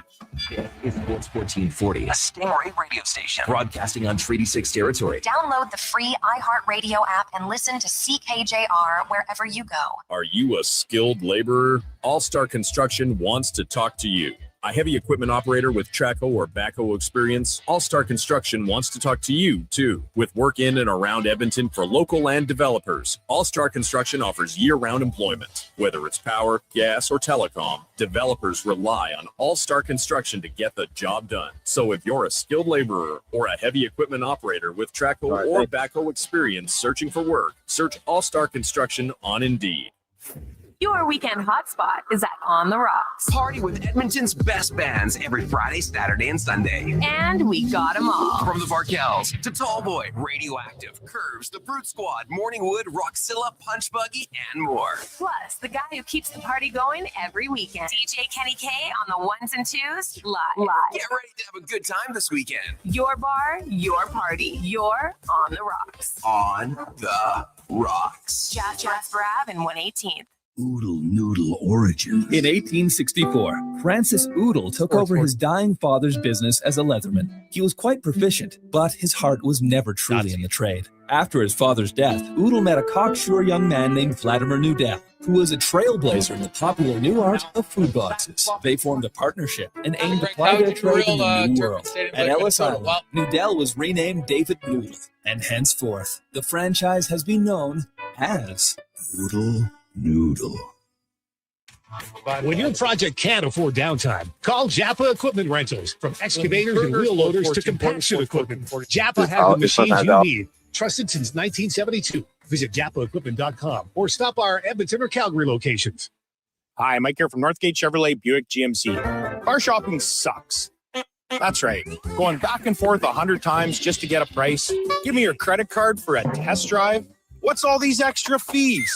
That sounds ridiculous. At Northgate, we do things a little differently. Good deals on new, pre-owned vehicles, good people, and a great selection. Stop in and see us today. 13215 97th Street, or visit us online at northgategm.com. You're in Northgate country. Thinking of growing your business? In partnership with Prairies Can, the Alberta Chambers of Commerce is helping businesses explore new opportunities, new markets, and build connections through organized trade missions across Canada. Find the right mission for you at abchamber.ca/trade missions. It's dollar drink summer at McDonald's. Sip on a refreshing small fountain drink or a small iced coffee for just $1 each plus tax, all summer long. Only at McDonald's. Excludes flavored and cloud iced coffees. At participating Canadian restaurants. Taxes extra. Prices exclude delivery. At GS Construction, people grow with the company. 50 years of experience doesn't live in a binder on a shelf. It lives in our people at every level, passed down on every site. Many of us started with a shovel in our hands and built whole careers here. The work is honest. The company's been around since 1974. So if it all sounds good to you, and you want to grow with us, GS Construction is currently looking for experienced pipe layers and topmen. No shovel required. Visit gsconstruction.ca today.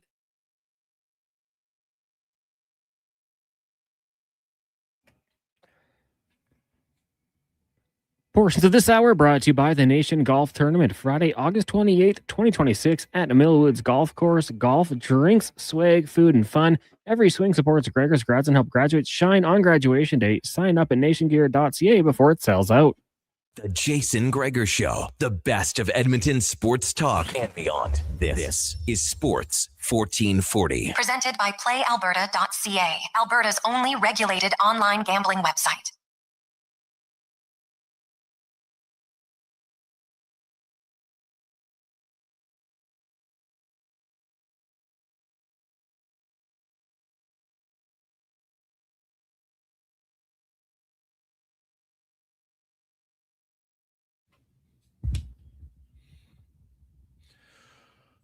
After 3 o'clock Tuesday afternoon, welcome back. Soggy Tuesday. Holy cow. Rain just keeps coming, man. No moss, please. Come on, a few days. Get some heat. It's going to be really hot again. They're talking like 30 degrees. And usually in July, when you get 30 degrees, usually there's a shower. But, oh, my God, I just don't recall it ever raining this heavy and this hard, this often for 6 weeks. Oh, my goodness. I know many of you I hear stories all the time for people. Hopefully your basements aren't flooded, but we did have Mondo mention one little tip about make sure you check a lot of your rain spouts and everything, so that if they're catching all the water in your gutters, and if they're clogged, then it's just going to go over, which goes right down the house, which isn't ideal.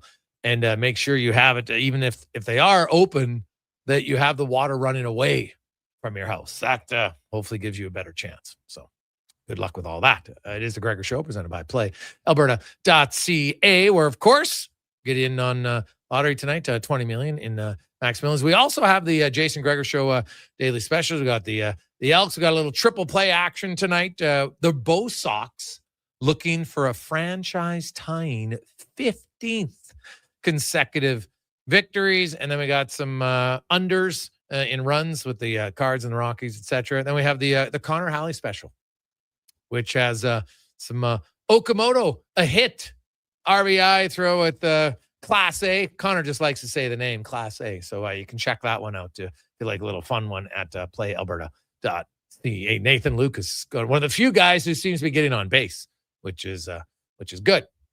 Now we welcome back to the show former NHLer, of course, now stars as a Hitch on Shoresy in a few commercials in the New Brunswick Hall of Fame. Terry Ryan joins us. TR, how you doing? Newfoundland, not New Brunswick, Newfoundland Hall of Fame. Ooh, you caught it right before I did. could. I knew it was just a slip up. I mean, St. John and St. John's, St. John, New Brunswick, St. John's throws some people off, but I knew you knew the difference. And speaking of, I'll be in Moncton on Thursday with my daughter playing the Atlantic Soccer Championship. Got some people to see, and some teams are going to come by. And I do have to give a shout out. I just got back from Mill River PEI. I was there We do a golf tournament every year. It's the biggest of its kind. It's 3 days in a row. There was Josh Donaldson, George St. Pierre, Aaron Asham. The Jackeye brothers were there, Chris Nyland, Larry Robinson. I could go on and on. Just great. We go there for the weekend, and we meet all these people and kind of mingle and play golf with locals that put a lot, well, not just locals, but we raise a lot of money. We've been doing it for a long time for the Boys and Girls Club. This year was my favorite year yet. So shout out to Mill River and all the people that treated us awesome. No, that's awesome. I love it. Lots going on, TR. Now, how are you as a soccer parent? Are you pretty chill? Do you get intense? How are you? I'm really chill. Yeah, my reaction is to get intense, and I just like anything early on, I just saw other parents, and I've dealt with it in hockey. So I breathe, and I trust that she has great coaches, and I know she does, and let it all take care of itself. Even over time, sometimes you look and you're like, oh God, like, how did she not see that? But it'll all take care of itself. I find if you trust the coaches, and she's got good teammates that are friends, so it's a positive atmosphere. I played soccer, but I couldn't contribute anything more than the coaches could, and it's about fun more than anything. And with my daughter in particular, I've been around enough families and parents, men and women, and brothers and sisters that just get way too far into it. Sometimes the odd time it's called for, but most of the time, in my daughter's case, no, man, I just sit back and watch the game. I don't say anything. I often don't even sit around the parents. I just want to see it myself, and I'm proud of her, and I like watching her smile. That's the truth. No, that's totally fair. It's always good to stay relaxed. Now, as a soccer guy and a soccer dad, how engaged were you two in the World Cup? Oh, we watched. We were really into it. More the whole North America thing. I think really. I think it just amplified the game. I think it did a lot of new eyes. I was really like, other than the last game, which unfortunately, if you were to watch that and it was your first taste of soccer, or, let's see Messi play, you probably couldn't justify why we're so drawn to it and why Messi is such a great player. I thought that was a little awkward, that final game, just for a lot of reasons, given that I think that more so than past World Cups, I think this one gained a lot of fans in a lot of cities, for better or worse. And I was really, my daughter's a side player. I played it. I just wasn't as prolific as hockey, and I had to give it up early. But I love the game of soccer, and we were engaged. Her and her team. We pretty much watched not only the Canada games, any game that was available. The team came down here if I was on the road. I watched the Canada game from Hay River. Shout out to Northwest Territories, Hay River. We had a great time up there. And I was disappointed. I know it's been beaten to death in a way, but it still hasn't. That whole Alphonso Davies, I just don't understand it. I know it's one player. I know. And who am I to sit here from, years past my playing days and criticize? But I know you didn't ask me this, but I am bewildered. Someone talk more about it.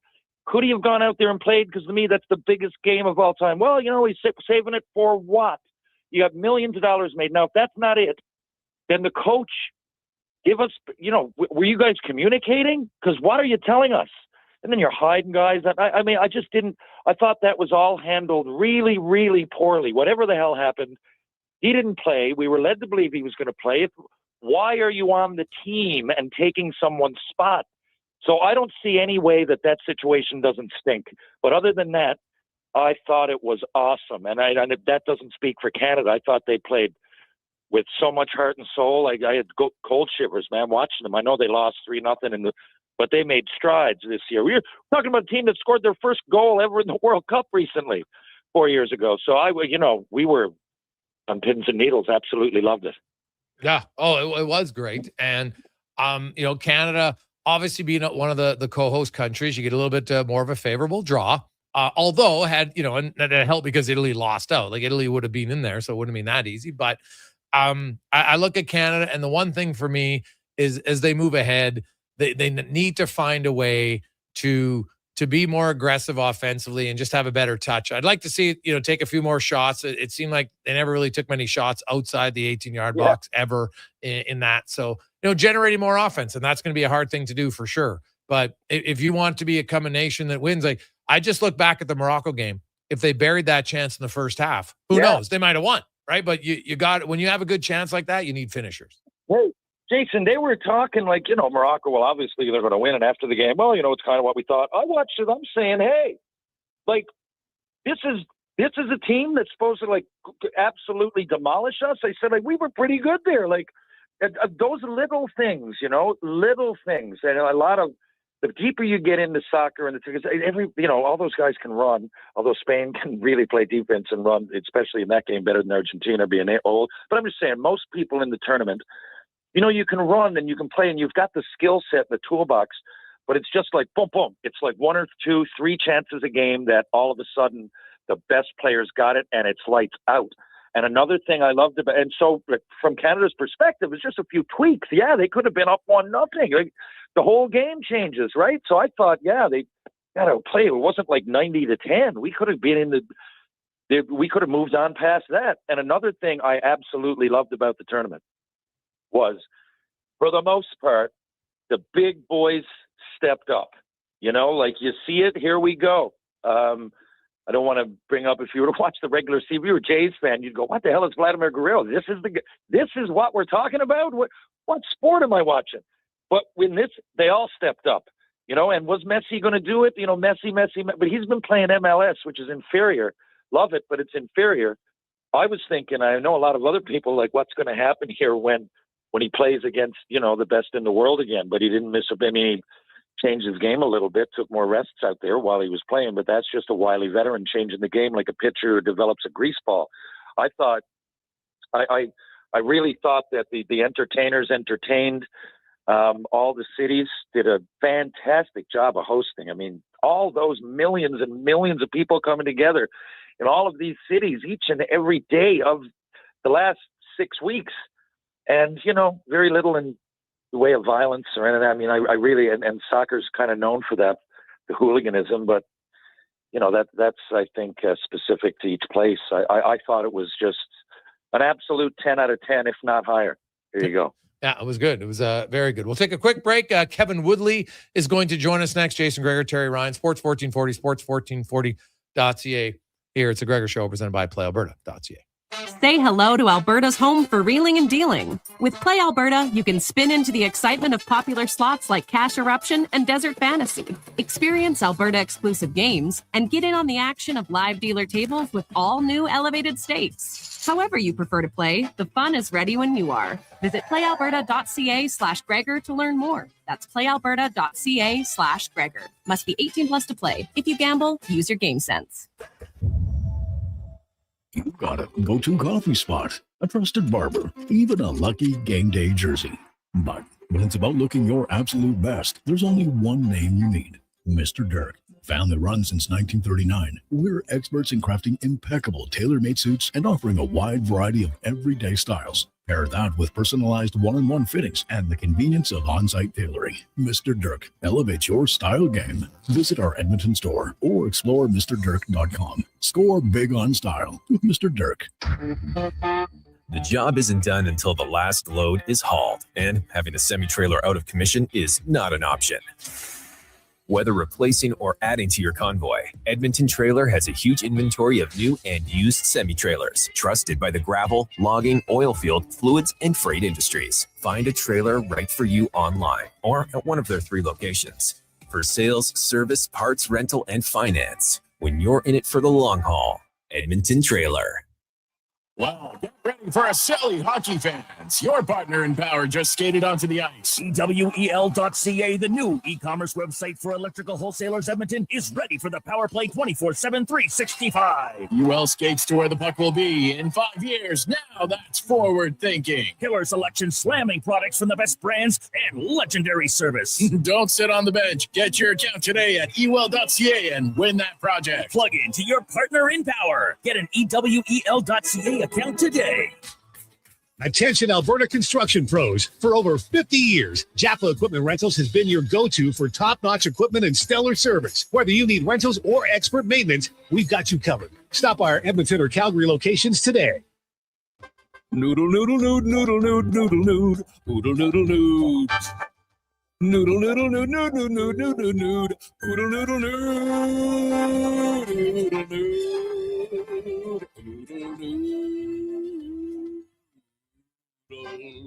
noodle, noodle, noodle, noodle, noodle, noodle, noodle, noodle, noodle. Noodle, noodle, noodle, noodle, noodle, noodle, noodle, noodle, noodle, noodle. Troll low down to Oodle Noodle tonight because dine-in is open. It might have been scraped by the snowblower, dented while door crashing, or crunched at the company Christmas party. At some point over the winter, your car was damaged and it's been hiding under a coat of winter grime. Then come and see Robertson Body Works. We can take care of the damage and the dirt. This week only, call and book a repair and get a complete auto detailing absolutely free. But you have to book your appointment before the week is up. Go to robertsonbodyworks.com. I'm Tim Robertson, and I fix cars. Bashaw Concrete Products. From concrete and septic tanks to blocks, precast water pads, Jersey barriers and aggregates. Farmers, contractors, homeowners. Plan your next project at bashawconcrete.com. Family owned, over 60 years pouring. Bashaw Concrete Products. Once again, start here. bashawconcrete.com. Photographers, start your cameras. Vision Credit Union's annual photo contest is back. We're asking you to show us the people, places, and moments that made you glad you chose this rural life. Maybe it's the view from your farm, a walk down Main Street, neighbors pitching in, a weekend at the rodeo, or a sunset down a back road.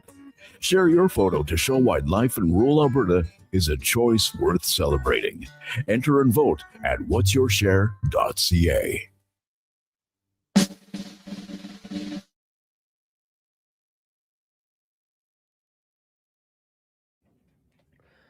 Portions of this hour brought to you by Leading Edge Physio. We treat pain and injuries head to toe and some other issues that might surprise you, like incontinence, vertigo, neuropathy, and cognitive issues. We invest in technology, techniques, skills, and people that know how and what to fix. Life shouldn't hurt. LeadingEdgePhysio.com. The Jason Gregor Show, the best of Edmonton sports talk and beyond. This is Sports 1440. Presented by PlayAlberta.ca, Alberta's only regulated online gambling website.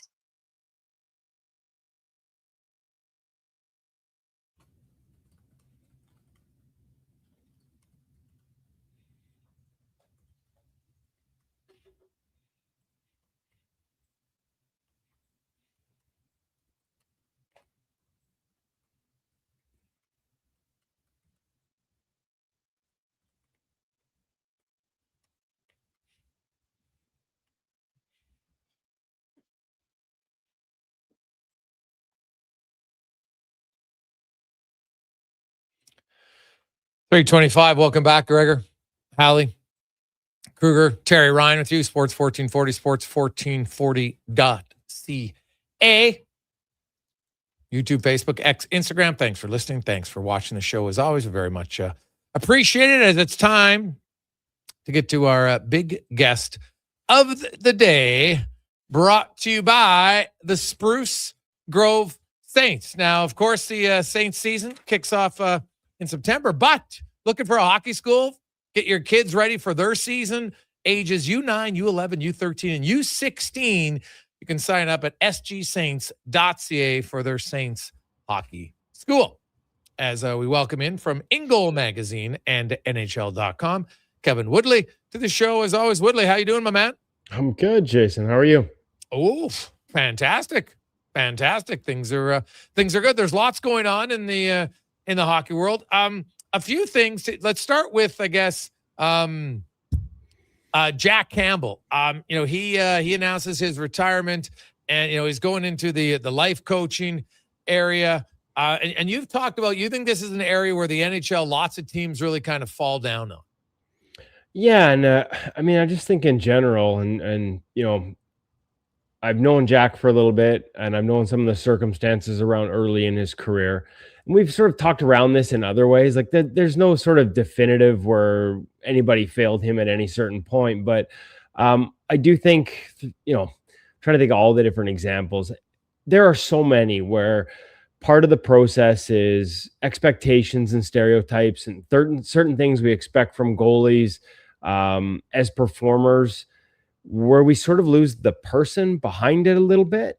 I'll give you a couple examples. Like I know in Jack's case, early in his career, he was sort of forced to change equipment brands and equipment styles based on a goalie coach thinking it would be better for him.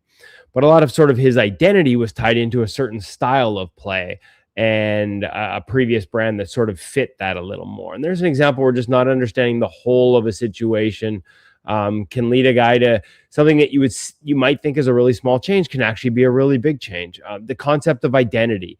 I've talked to you about Eric Comrie and this idea that goalies have to be stoic. Henrik Lundqvist, nobody talked to me on game days, and that he had that approach himself early in his career, and he bounced around the NHL, never could stick. And it wasn't until a sports psychologist sort of recognized that, hey, like this isn't who you are as a person. You're essentially trying to be somebody you're not every game day to live up to this stereotype. And I just think there are other examples too. Robin Lehner, early in his career had teammates who went to management in Ottawa and said, we think he's an undiagnosed bipolar and we think he would benefit from some help. They never got it for him. And so, maybe that doesn't change anything, but maybe it does. If somebody there had took notice and worked with him earlier, as opposed to waiting till, some addictions to painkillers after some surgeries, like there were so many different elements that he had to sort of try to overcome by the end rather than having that identified early. And so I think the concept of having, and this is where maybe saying teams fail it isn't fair, because I don't know if it can be a team employee. I don't know that it can be somebody that works for the team. Maybe this is an agency thing. And maybe the onus needs to go there. Maybe it's on the players themselves, the goalies themselves. But the idea of having an outside resource that can help you find that balance and then communicating it with teams, that's where it gets a little bit tricky. Like, I think if you were to take the performance side of it and talk to a team or a coach and be like, hey, like, you want all your goalies to be like, yeah, work for Henry. Like, I use Lundqvist because his jersey's over my shoulder and he's one of the greatest goalies of all time. And it worked for him. But I think there was a period during his career where a lot of coaches just said, hey, like, this is how all goalies need to be. This is what they should be like. And it's not true. And so helping athletes find their identity and understand that it's okay to be themselves within the context of a team environment. And may be some elements where, that individualism needs to be suppressed at times, but not to the point where we're trying to be something you're not. Finding a bridge between that. And I guess it can't be a team employee because then you don't trust them to talk to them about these things.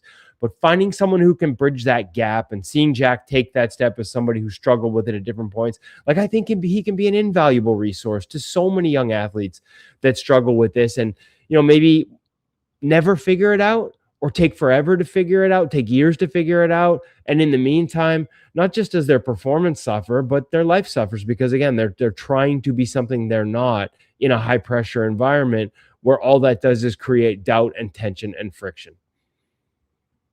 Okay. That is a very fair point. And I wonder if it's something that, and I like what you said, maybe it can't be a team employee. That's definitely probably something you have to look back on. I'll give you another example there, Jason, like where there was a while there where the San Jose Sharks goalie coach was also an assistant general manager. Yeah. And during that period, I remember talking to goalies in that system who loved him as a person and as a goalie coach and thought he was like he helped them in that way. But as a member of the management team, like your goalie coach is supposed to be, even though they're part of the team, they're almost like a confidant and like a sports psychologist in their own right. Yeah. Because he was also part of management, the goalie's honest. They told me quite frankly, like just often, I can't be honest with this guy. Yeah. Like I can't talk about all the things that are affecting my performance if they're related to other people or if they're related to things in my life that I'm trying to figure out. But, if that becomes a part of a negotiation down the road or becomes information they use against me, like it's such a tough sort of rope to walk because of all those business sides that creep into it. I mean, this isn't an Edmonton Oilers comment in particular, but Connor Ingram was the best goalie by the numbers in unrestricted free agency this offseason. And he hasn't signed yet. I don't think that's again, I don't think it's a coincidence. There are teams that because he's been in the program on that side of it, aren't signing him. Yeah. And again, I'm not spelling anything out specifically. I'm not in any way saying the Oilers in particular. So I think the way it went in the playoffs probably led to that. But I do think there are teams that for sure consider that and aren't willing to overlook that. And it's just it's an already tough position, goaltending in particular. The mental side of it is so big, and I applaud Jack for taking this step. He made enough money to just walk away, and I think that it's probably with an eye towards helping others that are find themselves in similar situations, as opposed to him trying to make a buck. And so I applaud him for that effort in retirement. TR? Kevin, more and more European players seem to be drafted every year, and goalies are a big part of that. I know from my side of things, I don't know much about that, especially from the goalie's angle. Does that affect the homegrown talent in any way? Well, I mean, at a time, Terry, it's a great question. I think the biggest thing, like, what did we see? At the end of the day, I think there were almost as many Canadians as Europeans drafted in the goaltending position at the end of the draft, but all the front end was Eastern European. Like, the first 8, I believe, were from Eastern Europe, and a lot of the Canadians and North Americans drafted were sort of late round flyers. And there are a lot of reasons. We've talked about them before. The Eastern European model, how we're sort of, even Sweden and Finland, where they were, considered goaltending hotbeds in the past for years, have become a little institutionalized in terms of young goalies maybe being overcoached and becoming a little too rigid in their structure and not just learning to play the game. That's a little less structured in Eastern Europe. In Canada, you've got a combination of that institutionalized coaching, but also the commercialization of it, right? Like goalie schools, goalie coaches, on the private side, big business, sort of pushing kids at younger and younger ages into, technical definitions of how to play the position, not allowing them to discover it organically and add the technique later, which is something the Europeans do. But I wanted to focus on another thing that I think is a problem. And I'm going to be honest with you, I was probably on the other side of this early. When the CHL first banned import goaltenders, I was like, oh, that's wrong. And you got to have open markets. And, I don't think that's fair. And, I was a little out of touch. I was a little sort of touchy feely, like, let them all come over. It's good for the game over here to learn from them as well. But honestly, I think part of our development issue is a tiny window for goalies in these leagues. I mean, very few CHL teams keep 20-year-old goaltenders. So you don't get to start till you're 18 unless you're exceptional. And then unless you continue to be exceptional, you're gone by 20. So you have an 18 and 19. Now, the NCAA should help this a little bit. They've extended the window for a lot of these goalies. But like by 20, you're out. I'll give you an example of the Vancouver Canucks system. Ty Young, 2 years ago, 20-year-old goaltender in Prince George, lost his starting job. I think Ty was a draft pick of the Canucks. I can't remember how high up, but it wasn't a late round pick. Signed him right away, full bonuses. Josh Ravensbergen, who's a first-round pick of the San Jose Sharks, takes his job away as the number 1 in Prince George. So in his 20-year-old season, they can't find any teams in the CHL that are interested in Ty Young. No place to play in the CHL as a 20-year-old because there's only so many spots. He has success in both the ECHL and the American League as a first-year pro as a 20-year-old. And that's the biggest jump you can make as your first-year pro at a junior or college. Every goal I've talked to tells me that. Bigger than AHL to NHL. And he succeeds. But you're telling me there was no place for this kid to play as a 20-year-old in the junior system? So if he's a high draft pick and he's that capable and he still can't find a place, what does that do for all the other kids? Now, take so many of these spots, and it's not just, I shouldn't single out the CHL. This is an issue in the USHL. This is an issue in the NAHL. This is an issue in the BCHL. How many Europeans come over and take those spots, right? And get to continue their window because they're trying to get it. They're trying to transition into college hockey. So that's the step. But there's no reciprocal here. Yes. Like there aren't Canadians and North Americans getting to go play in Sweden where the internal structure of the club system allows them to develop for years and years and years and have goalie coaches from young ages teaching similar philosophies all the way up. Look at Russia with the MHL for the KHL and like their 3-level VHL, MHL, KHL system.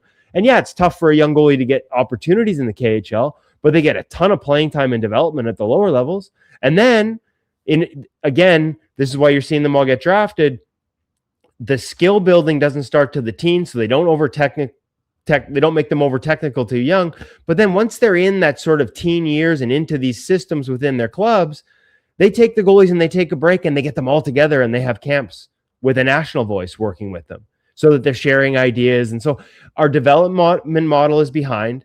And I at the risk of having everyone coming at me for saying this, I think that in Canada, we're allowing so many goalies to take spots, and North America, USA Hockey is concerned about this.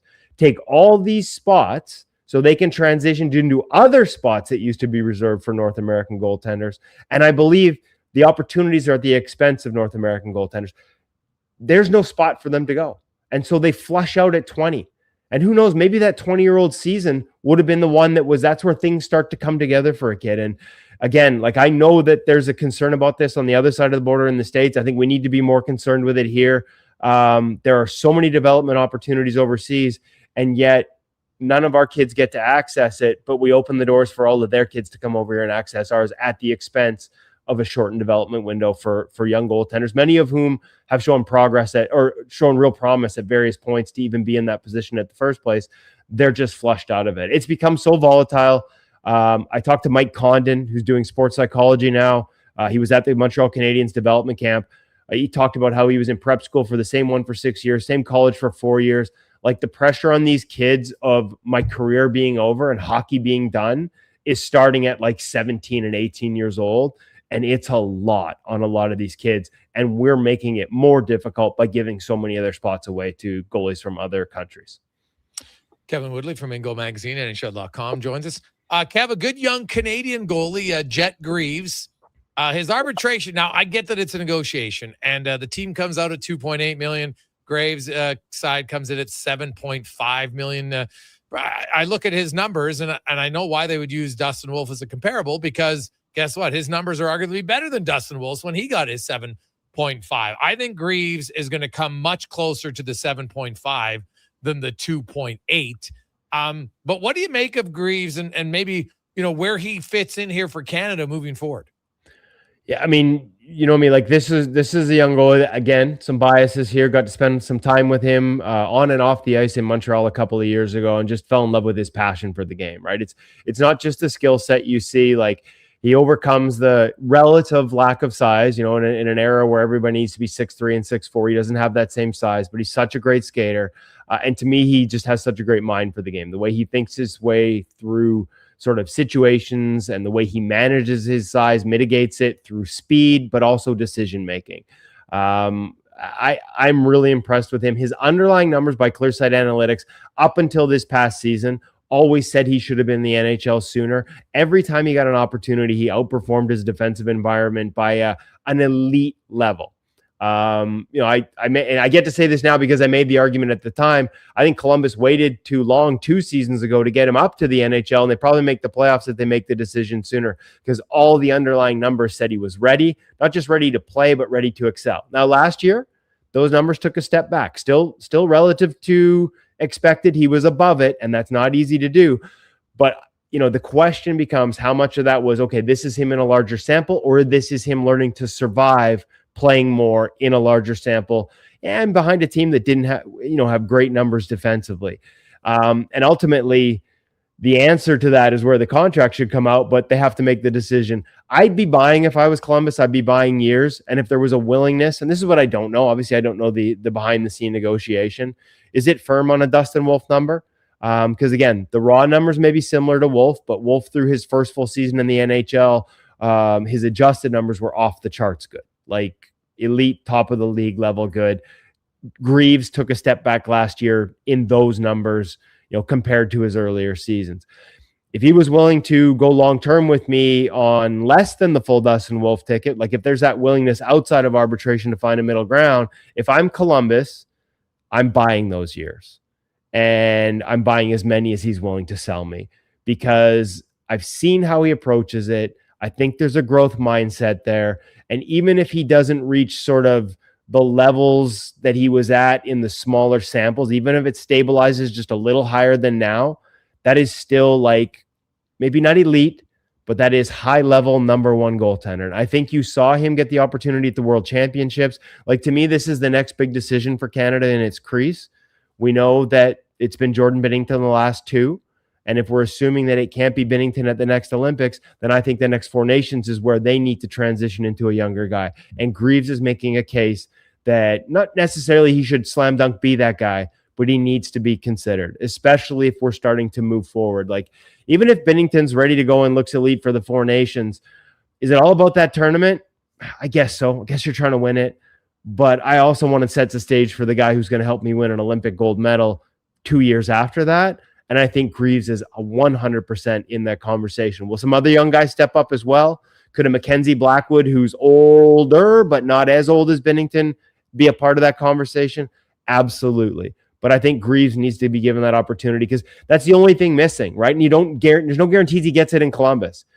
Can he be the guy we've seen, on a Tuesday night in Columbus when the spotlight is as bright as it will be at a Four Nations or at an Olympics? And the answer you don't get to know until haven't done it until you've done it.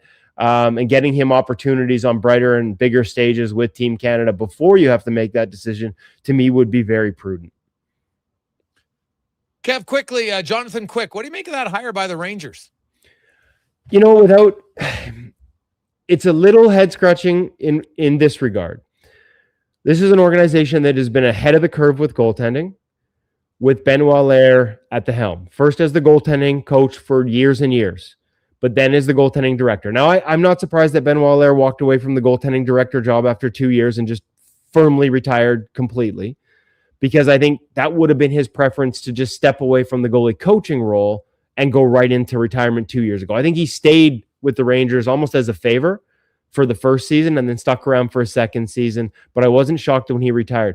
I am a little surprised that it's Quick just because he was so late to that system and to that point in his career, and I'm not even sure whether, I don't say he didn't fully buy in, but that was just never how he played.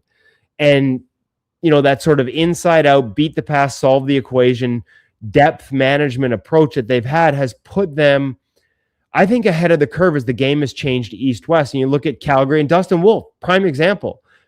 Mackenzie Skapski, the goalie coach in the American League in Calgary, who I think should be in the NHL, should have been by now and will be soon enough.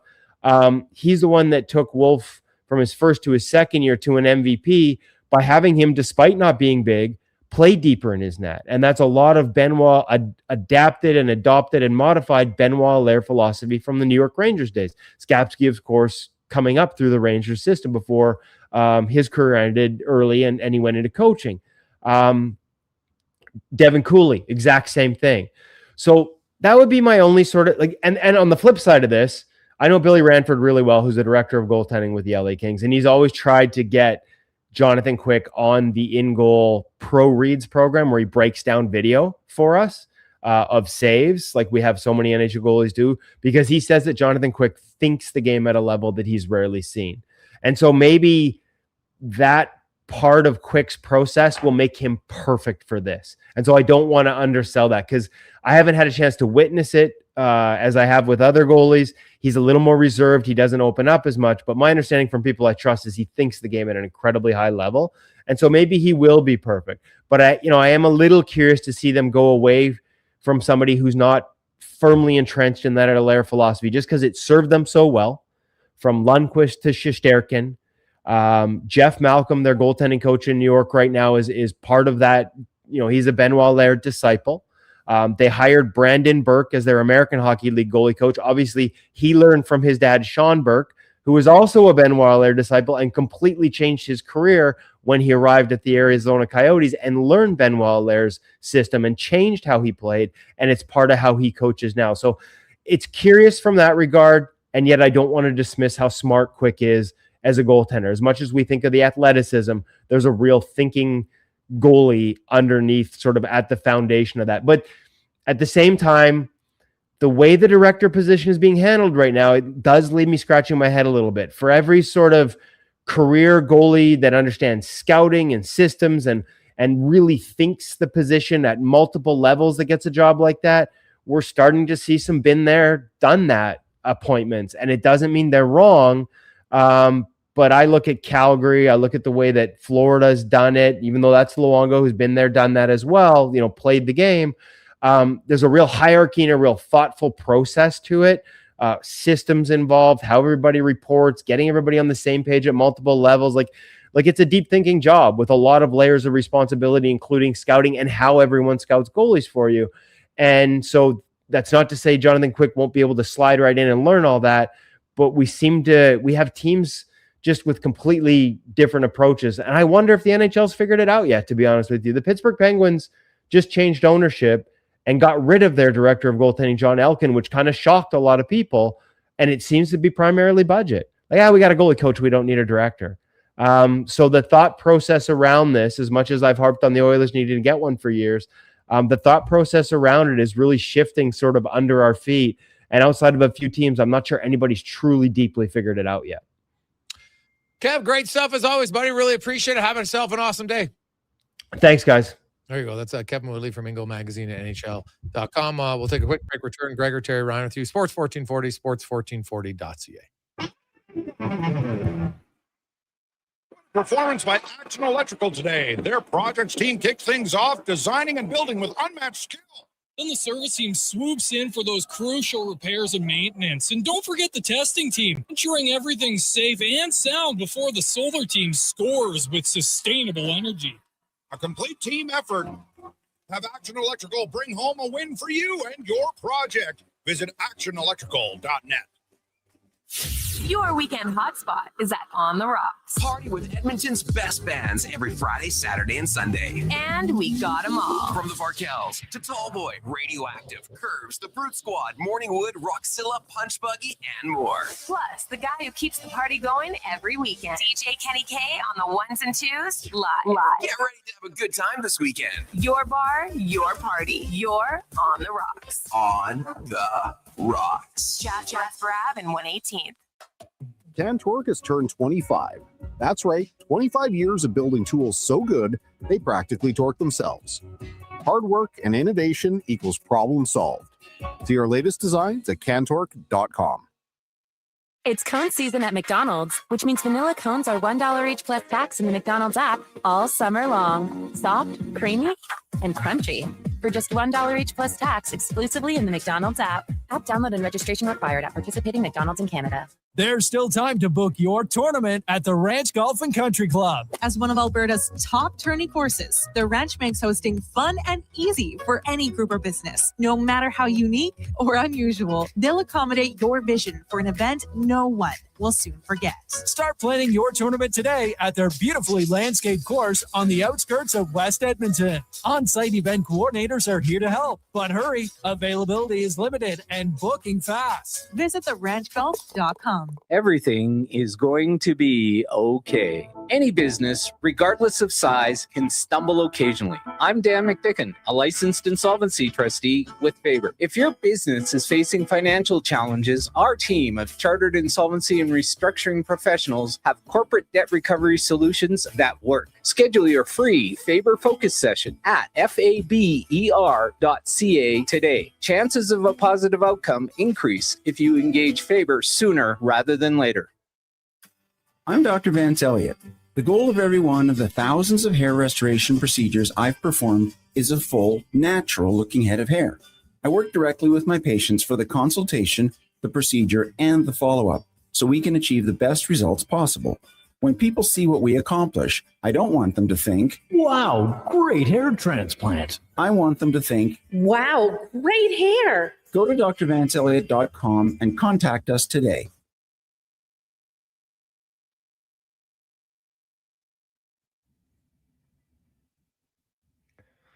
Portions of this hour brought to you by UL. Helping you finish your electrical project is their goal. From pot lights to electrical panels, the gear you need is at ul.ca or in person at one of their Edmonton area locations. ul.ca, your partners in power. This is Sports 1440, where Edmonton talks sports. On YouTube, Facebook, and X. Here's Jason Gregor. Brought to you by playalberta.ca.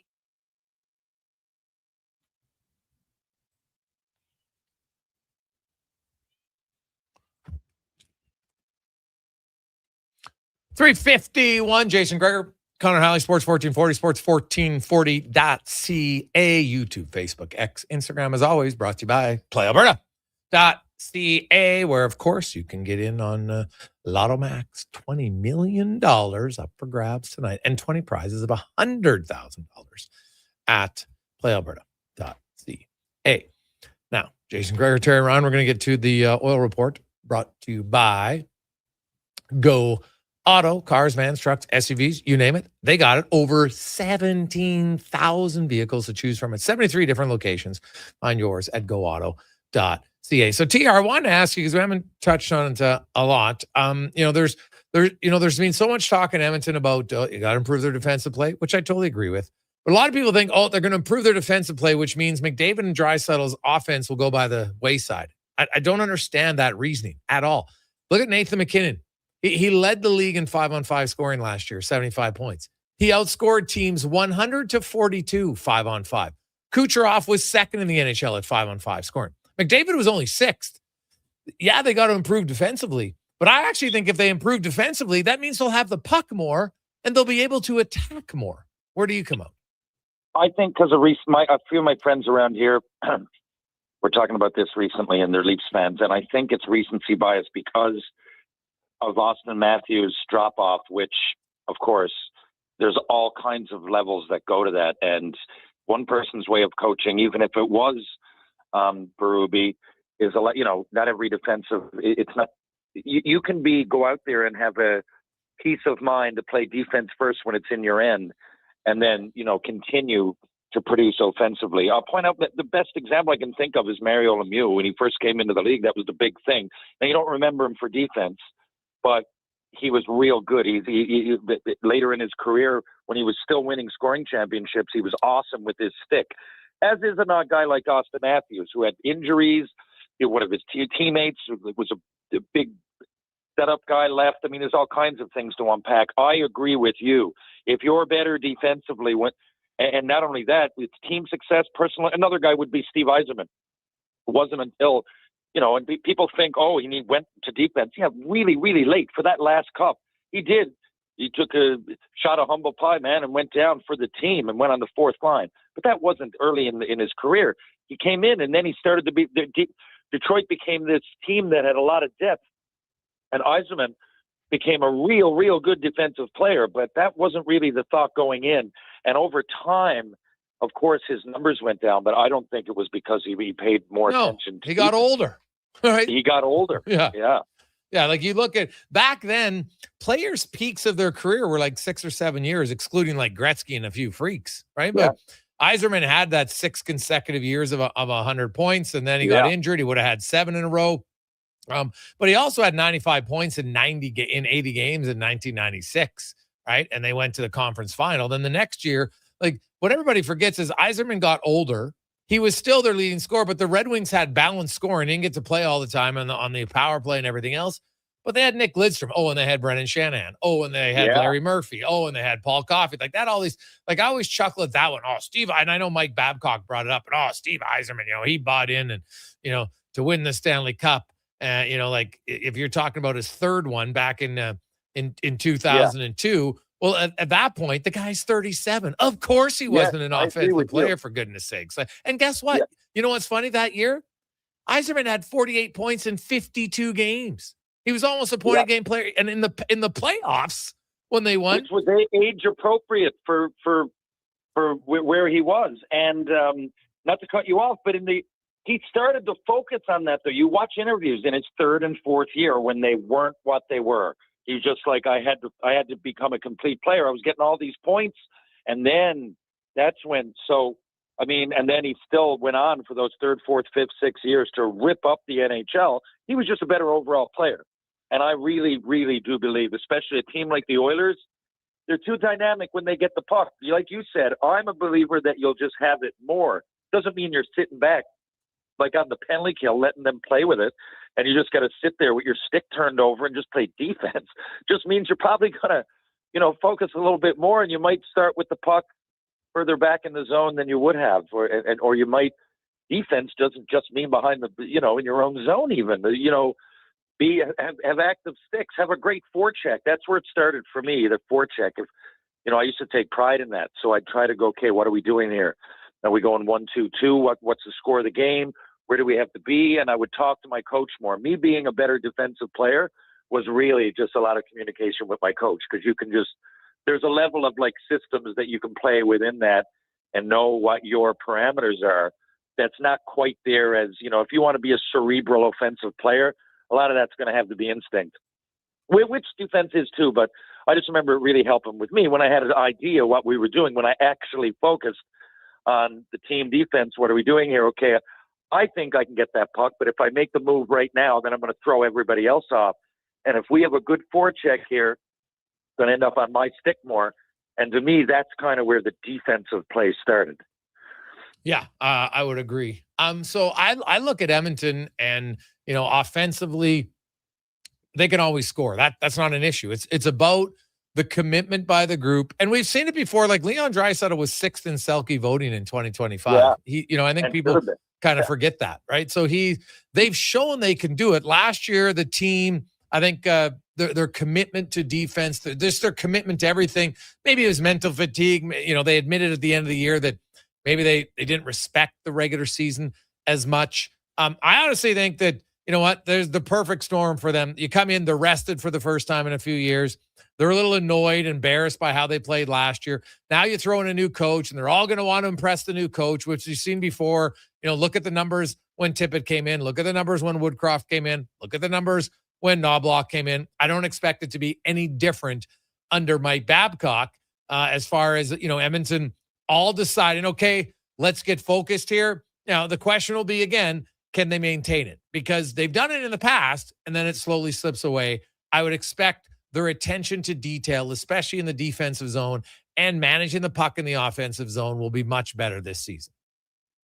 I really do as well. And to me, this is also a situation,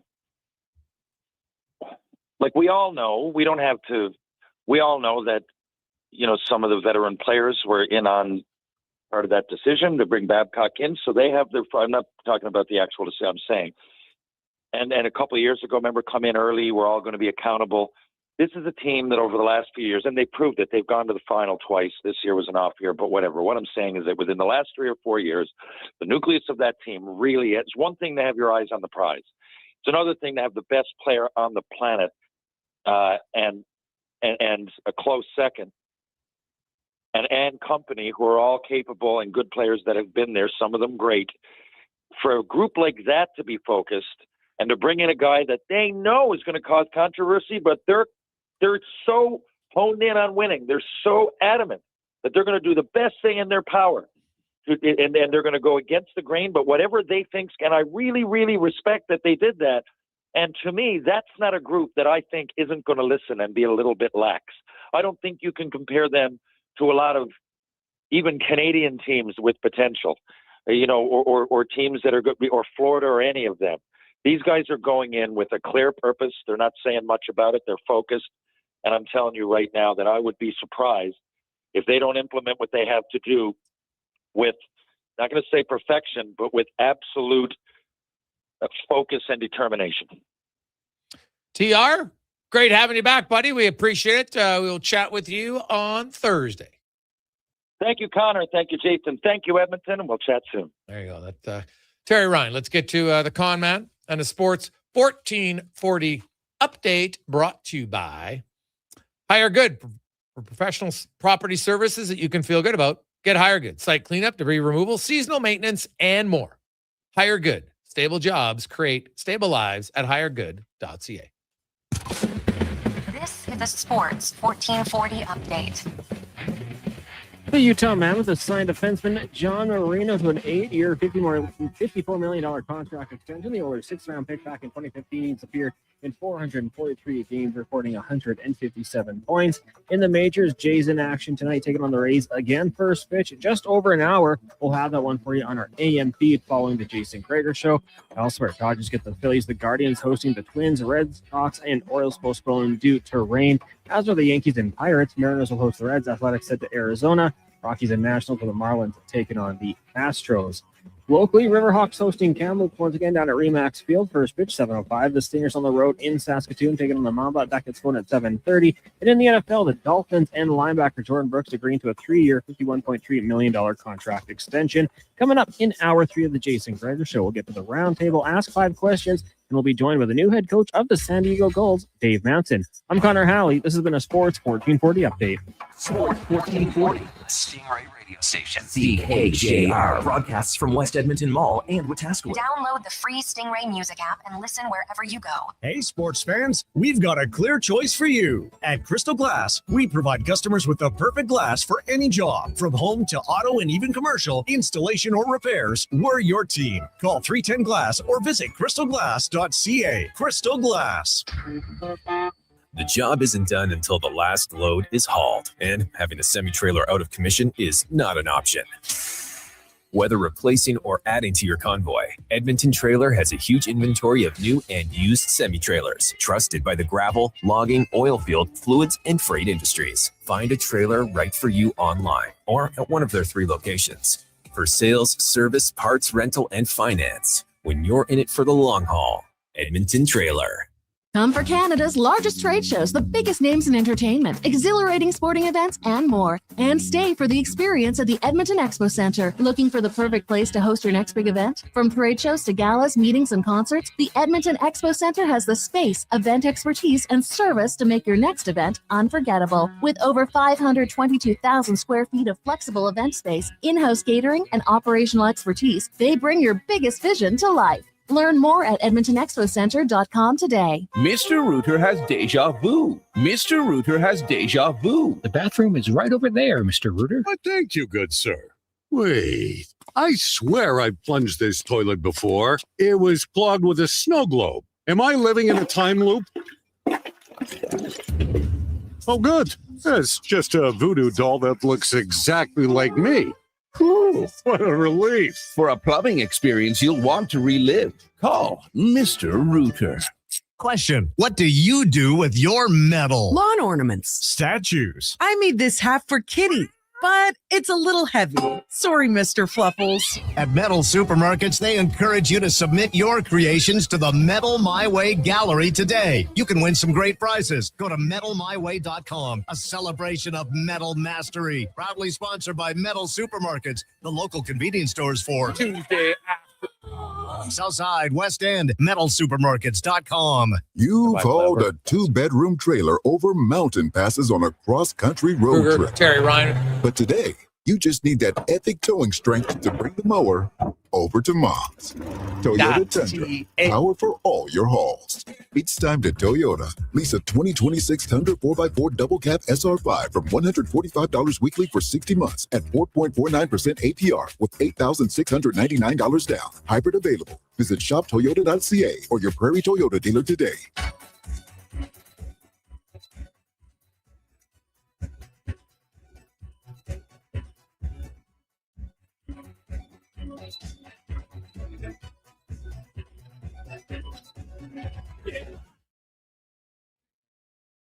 Portions of this hour brought to you by Papa John's. Papa John's is making Tuesdays better. Get 40% off regular menu price when you enter promo code 40Tuesday at the start of each pizza order at papajohns.ca or on the Papa John's app. This is Sports 1440, where Edmonton talks sports. On YouTube, Facebook, and X. Here's Jason Gregor. Brought to you by PlayAlberta.ca.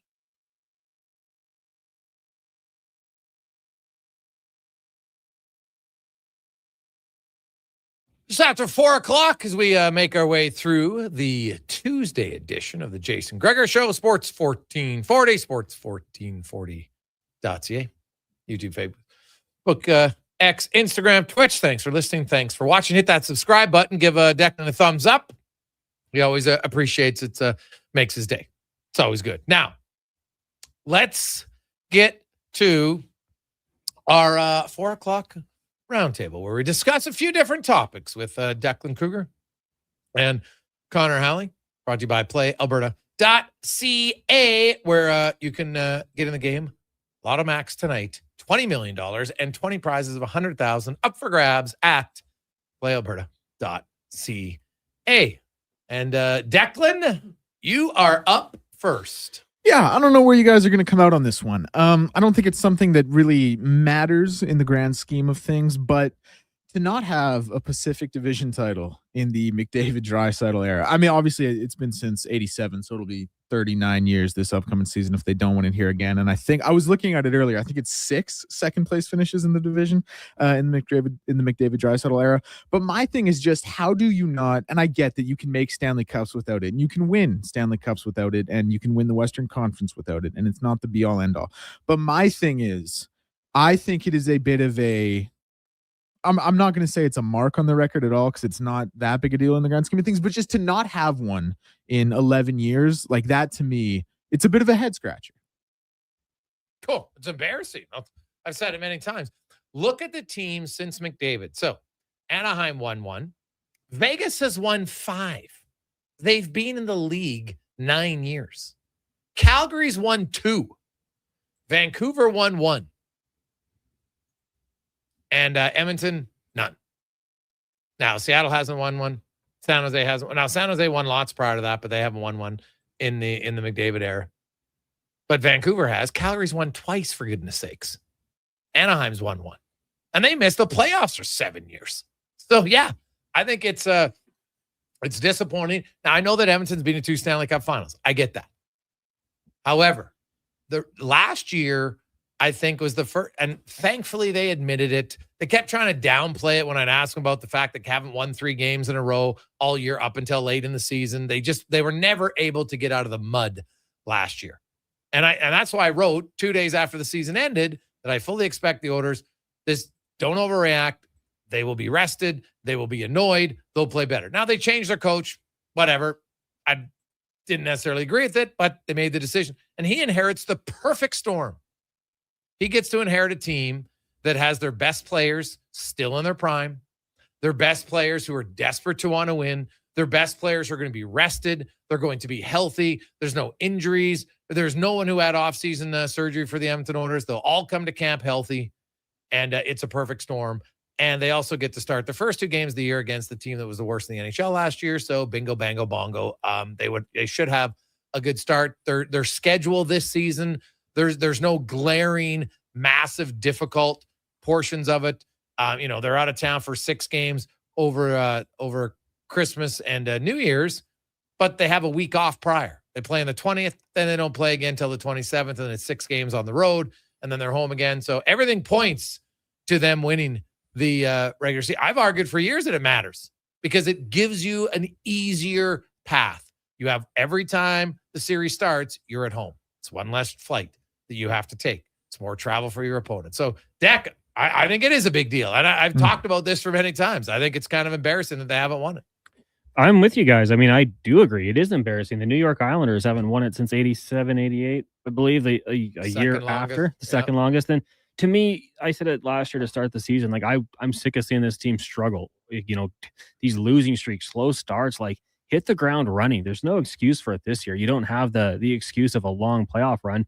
You don't. You played 6 games, a week and a half longer than teams that didn't make the playoffs. So it does matter to me. And I think it kind of just shows mindset that you're going out there once the season starts and you're ready to go and you win that division. The home ice in the playoffs is obvious, but just having that kind of that mentality throughout the start of the year that like, let's go on a run. Let's be dominant. Let's not have those weaknesses and those things that creep into our game. Declan, I think it's massive, and I think they need to do it. And frankly, it is embarrassing they haven't done it yet. On to me. All right. A little, not quite the same as the previous one. We'll go away from the Oilers. But earlier today, we kind of found out that the WNBA 3-point contest will be happening. And for the 3rd straight year, we're not going to get Caitlin Clark taking part in it. Now, last year, there were some injuries, so it made sense. But this is someone who I think is looked at as the face of the league or one of the faces of the league. She's an incredible shooter. She did it prolifically at the NCAA level. She has magic moments. We just saw one recently, Declan, 45 points. Like, she was outstanding. Why not go into this one? And I think the WNBA needs to do something. I don't know. You can't obviously make them, but a fine, if you or, pick to go into it and you don't go into it, maybe a suspension of some sort. But like, we've seen the best players in the world take part in this. Steph Curry's taken part in 2. He's already going to take part in the 2027 one. He's confirmed that. He's trying to recruit competitors like Klay Thompson and Devin Booker to get out there with him. We've seen Damian Lillard do it. Sabrina Ionescu's done it on the women's side. She's won the event 2 of the last 3 years. I think the WNBA needs to do something because they owe it to their fans to see her out there, Greg or Declan. I say this mostly because I want to see her do it, but no more messing around. Let's get you out there, the big stage. We need to market the game. We need our biggest players out there. Playing in the game's not enough. We need you in the skills competition. I like what you're saying. I'm a little bit more in favor that the way Caitlin Clark elevated the league, like there's no question it was her. I know Angel Reese came out and said, don't forget it was me too, but it was Caitlin Clark. And when you have someone who takes the league from what it was to where it's going or what it is now, probably where it's going, and you look at the salary, the max salary, $1 million contracts and the minimum salary getting raised, I'm a little more in favor of giving someone like that carte blanche, not with everything, but just with things like this. Like if this is an all-star event, it's an invitational event. It's not like one team has to designate a player. And for someone like her who's done as much already for the league as she has, I'm a little bit more in favor of her saying, hey, no, I'm good. Would I like to see her out there? Absolutely. Do I think it would be great for the sport? I do. But when I think about what Caitlin Clark has already done in the league, and let's be so honest, like so much just because of her, I'm fine with her saying, I'm going to sit this one out. So here's when I say she's done so much for the league, she had 1 year. That's what she's done for the league. 1 year. And because last year she played, 13 games? And now she's come off injury. She's played 22 this year. And her numbers are okay, but they're not out of this world. Like, oh my God, she's great. She did throw down 45 the other day, which is awesome. But I honestly think she came out and the league and everybody was looking for somebody to latch on to. And, last year, like the WNBA, they didn't really have her playing. She played 13 games. We talk about it in all other sports. The best ability is availability. She's got to play more. So she's never participated. Their all-star event is your biggest event of the year for your sponsors. That's just a fact. It is.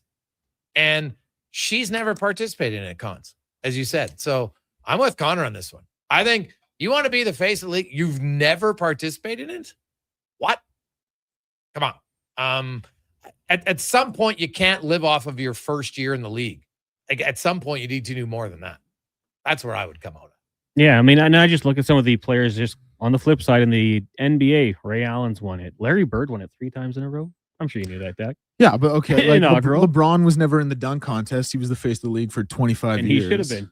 Yeah, but like it never got called out for not going in it. But no one ever didn't think he was the face of the league because he didn't compete. Everyone wanted him there for sure. I don't think she's not the face of the league for me personally. I just think that like Steph Curry he won it twice. Dame Lillard, like these are big names in the league. But I just think and I hate cutting you off. I feel bad. I'm sorry. But my thing is like there are some people. Jordan was like this. Magic and Larry, LeBron, Caitlin Clark. Like their star quality is with some players, it gets to a point, and Caitlin Clark got there early because of what she did in college. Their star quality surpasses what they may or may not do in the league. Jordan did the dunk contest. Jordan did. He won it. Yeah. So here's the thing. But you ever talk about Jordan? Like when you talk about how great Michael Jordan is it because he won the slam dunk contest, or it's just, oh, hey, that's cool. LeBron never did it. Let's take it, LeBron. Well, no, but I think it's because when he did the slam dunk competition, he's dunked from the free throw line, which no one really seen before. So part of that was just elevating the game. Vince Carter, what he did at the dunk competition, I think elevated. And if Caitlin Clark is the face of your league, why she's not? She is 5 points per game less than AJ Wilson. 5. Aja's way better. Yeah, Aja's way better. Yeah. I'm not ever gonna. So how can we say I think the biggest joke is that everybody want to say face of the league for one person.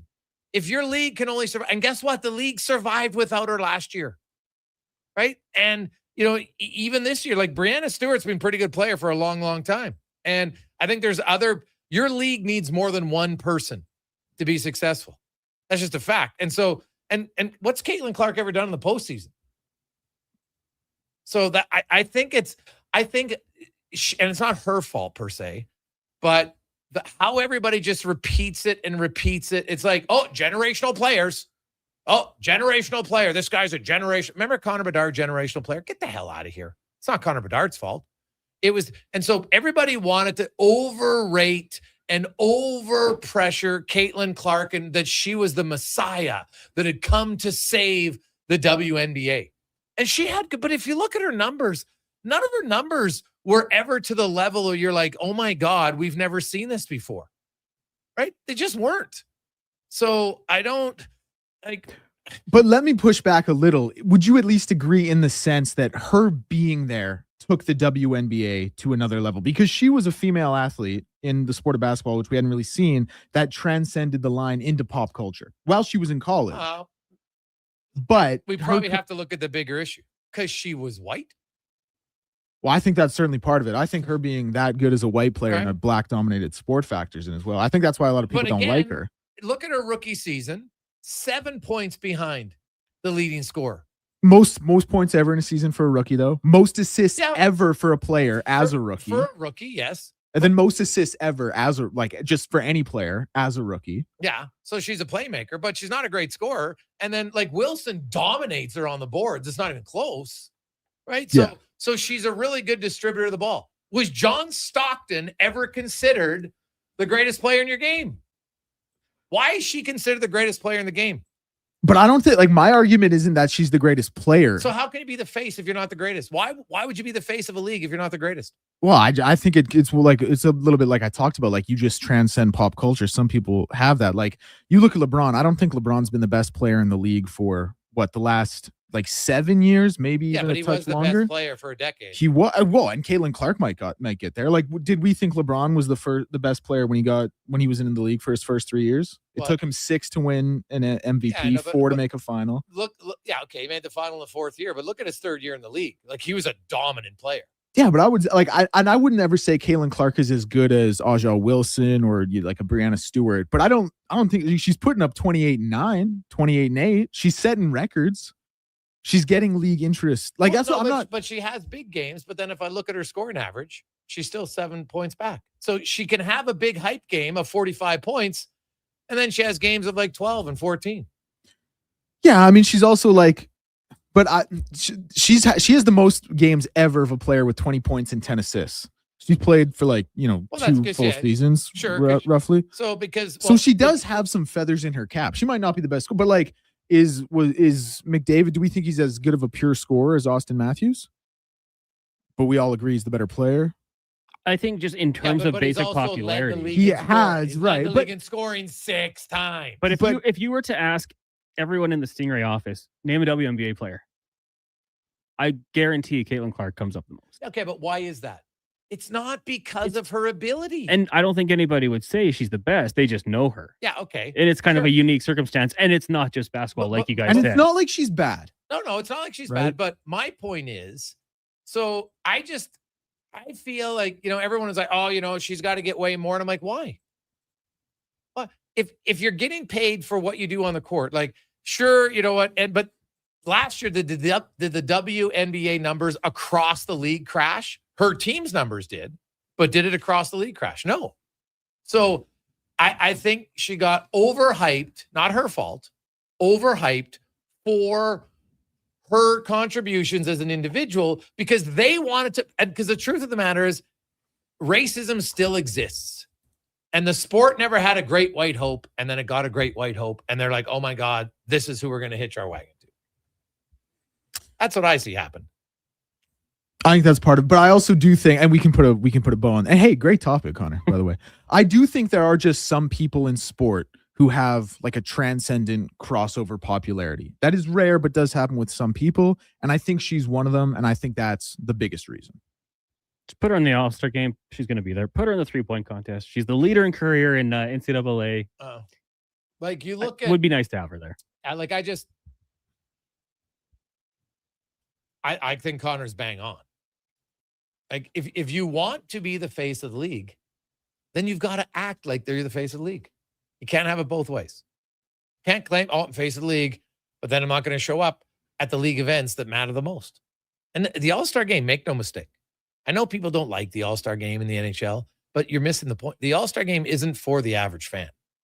It's for kids, but it's really for sponsors who pay the big dollars. And that's okay because they allow you to get to watch the games in a lot of cases, not all, but in a lot of cases for free, right? That's what's allowed it so far. Now, will that change moving forward with some leagues and some teams? Possibly. We'll have to see. But I think Connor's bang on. I think she should be there. No question about it. Quick break. When we come back, Dave Manson will join us next in the Gregor Show, presented by PlayAlberta.ca. Got a car you're ready to part with? Find out what it's worth. Fast, easy, and totally free at Go Auto. We're talking top dollar trade-ins, whether it's a little worn or still rocking that new car smell. Just a few clicks, and boom, you've got your value. Text value to 780-777-7777 to start. That's value to 780 all sevens. Why guess what it's worth? Let Go Auto show you the money. Say hello to Alberta's home for reeling and dealing. With Play Alberta, you can spin into the excitement of popular slots like Cash Eruption and Desert Fantasy. Experience Alberta-exclusive games and get in on the action of live dealer tables with all new elevated stakes. However you prefer to play, the fun is ready when you are. Visit playalberta.ca/Gregor to learn more. That's playalberta.ca/Gregor. Must be 18 plus to play. If you gamble, use your game sense. Action Electrical's projects team takes the field, folks, ready to execute the entire play for new commercial builds. Absolutely. They're masters of design build, sketching strategy from initial blueprints to core electrical infrastructure. The team never misses on complex projects. Known for handling big league constructions and major renovations, ensuring flawless execution, hire the Action Electrical team to bring home a win for your project. Visit actionelectrical.net. 50-50-50. Right now at Papa John's, you order carry out, you get 50% off the pizza, loaded with the toppings you love. You want pepperoni? You got it. You want the works? Done. Always made with our fresh, never frozen dough. Half the price for the pizza you already love. When you come grab it, just use promo code CO50. Better ingredients, better pizza, Papa John's. 50% off regular menu price pizzas. Carry out only. Use promo code CO50. Participating locations, restrictions may apply. Legacy Heating and Cooling is serious about cooling. In fact, we offer multiple ways to cool your home. So you better call Legacy. Call Legacy. If you're looking for traditional air conditioning, we got you. Call Legacy. Call Legacy. Or ask us about a heat pump to help you heat and cool. Call Legacy. Call Legacy. Cool with AC or cool with a heat pump. Cool your home with Legacy Heating and Cooling. Diamond Rides is one of Alberta's premier specialty charter companies.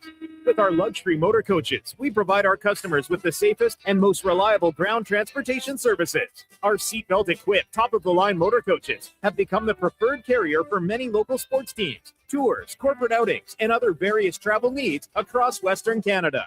For more information and to request a quote, contact sales at 877-748-0991. Or visit silentrides.ca. Are you a skilled laborer? All-Star Construction wants to talk to you.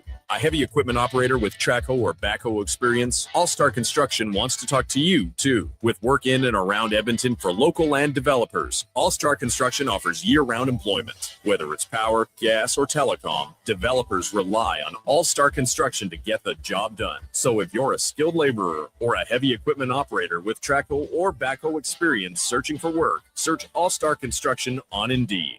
For over 60 years, the folks at Diablo Boots have been selling the best Canadian-made boots. Handcrafted in Winnipeg, Canada West makes the best quality cowboy, biker, and work boots for Diablo Boots with replaceable soles and heels. Why buy cheaper quality like Ariat, Justin, and Red Wing made in China when Canadian-made is better? Support Canada's workers and Diablo Boots for the best boots. So save on boots by Save On Foods. That's Diablo Boots, 3340 Gateway Boulevard on the east side of Save On Foods. Canada West and Diablo Boots, the two best names in the boots business. Think a quality golf cart is out of your budget? Think again. At the Golf Cart People, we have a fantastic selection of fully inspected, pre-owned carts starting at just $4,500. Choose from gas, electric, or lithium-ion power to fit your lifestyle. And the best part, every used cart comes with a 1-year warranty for total peace of mind. Why wait? Get the cart you've always wanted today. Visit the Golf Cart People. Find out more at golfcartpeople.com. Photographers, start your cameras. Vision Credit Union's annual photo contest is back. We're asking you to show us the people, places, and moments that made you glad you chose this rural life. Maybe it's the view from your farm, a walk down Main Street, neighbors pitching in, a weekend at the rodeo, or a sunset down a back road. Share your photo to show why life in rural Alberta is a choice worth celebrating. Enter and vote at whatsyourshare.ca.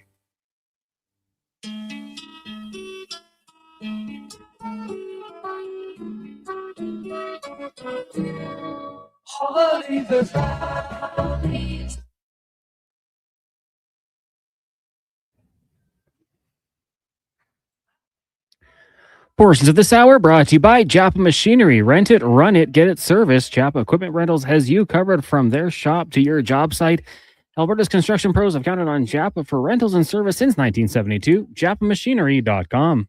The Jason Gregor Show, the best of Edmonton sports talk and beyond. This is Sports 1440. Presented by PlayAlberta.ca, Alberta's only regulated online gambling website.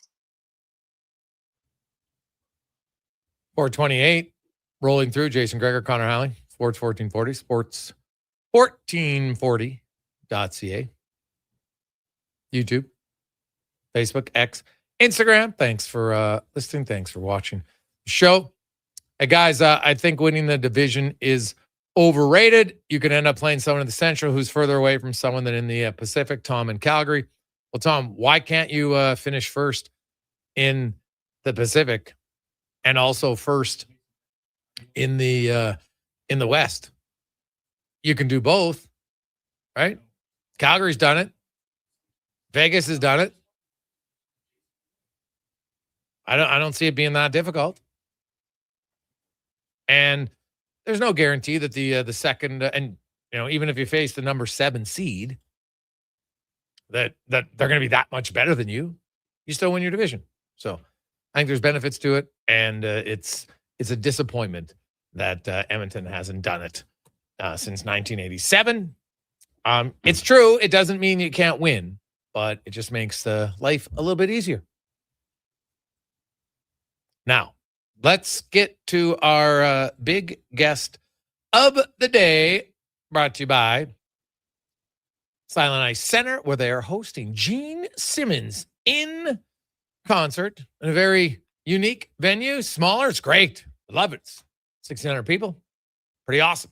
Get your tickets, silenticecenter.com. And we are joined now by former NHLer player. Of course, was a coach in the National Hockey League, has coached in the WHL, has coached in the American League, and now will be a head coach in the American League with the San Diego Gulls. Dave Manson joins us once again. Dave, how you doing, my man? Pretty good, Craig. Thanks a lot for having me. Hey, I appreciate it.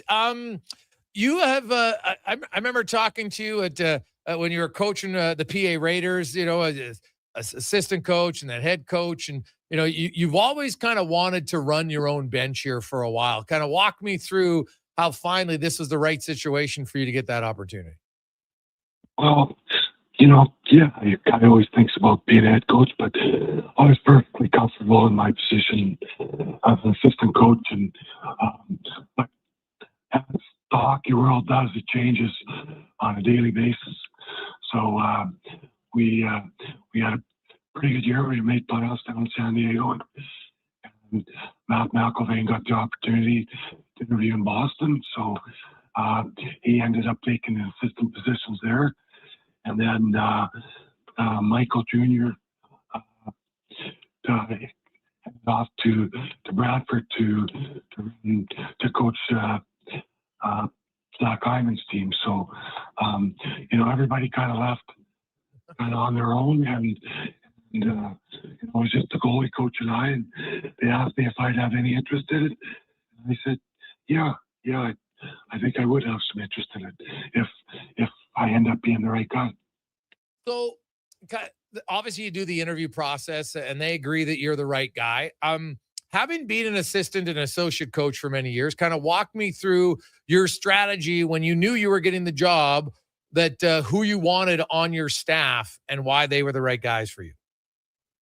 Well, when you start thinking about the possibility of maybe becoming a head coach, you start running through scenarios in your in your mind, okay, if this doesn't come to fruition, who am I going to, do you think about one guy? And I thought about the Buckberger right away.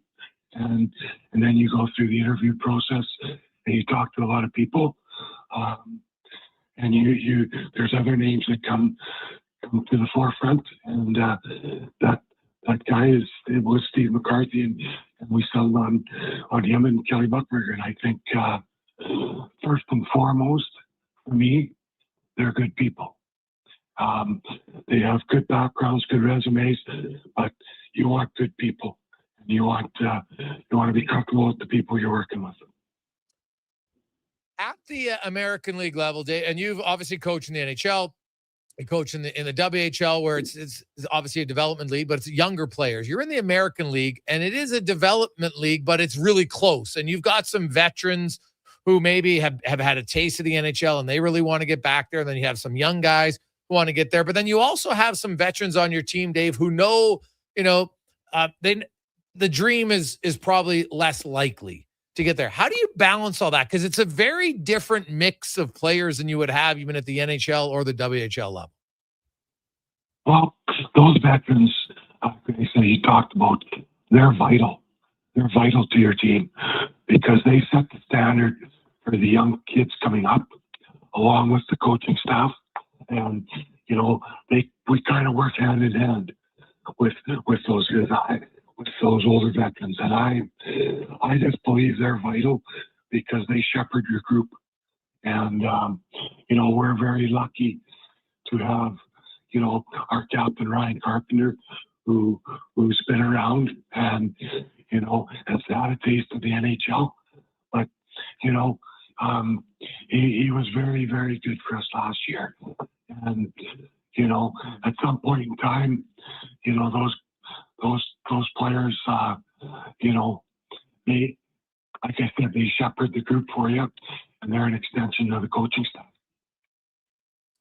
Dave Manson joins us. He was announced as the new head coach of the San Diego Gulls, was assistant coach there last year. Of course, prior to that was with the Condors, with the Edmonton Oilers for multiple years, long time with the PA Raiders in the Western Hockey League. And Dave, do you kind of, having been an assistant coach for as long as you have, for over 20 years, do you kind of have an idea of what you're going to be as a head coach? How's it going to be different? Because now you're the guy, and sometimes as the head coach, you got to be the disciplinarian, right? When you're the assistant coach, sometimes you can be the patter on the back. How do you feel you're going to be as a head coach?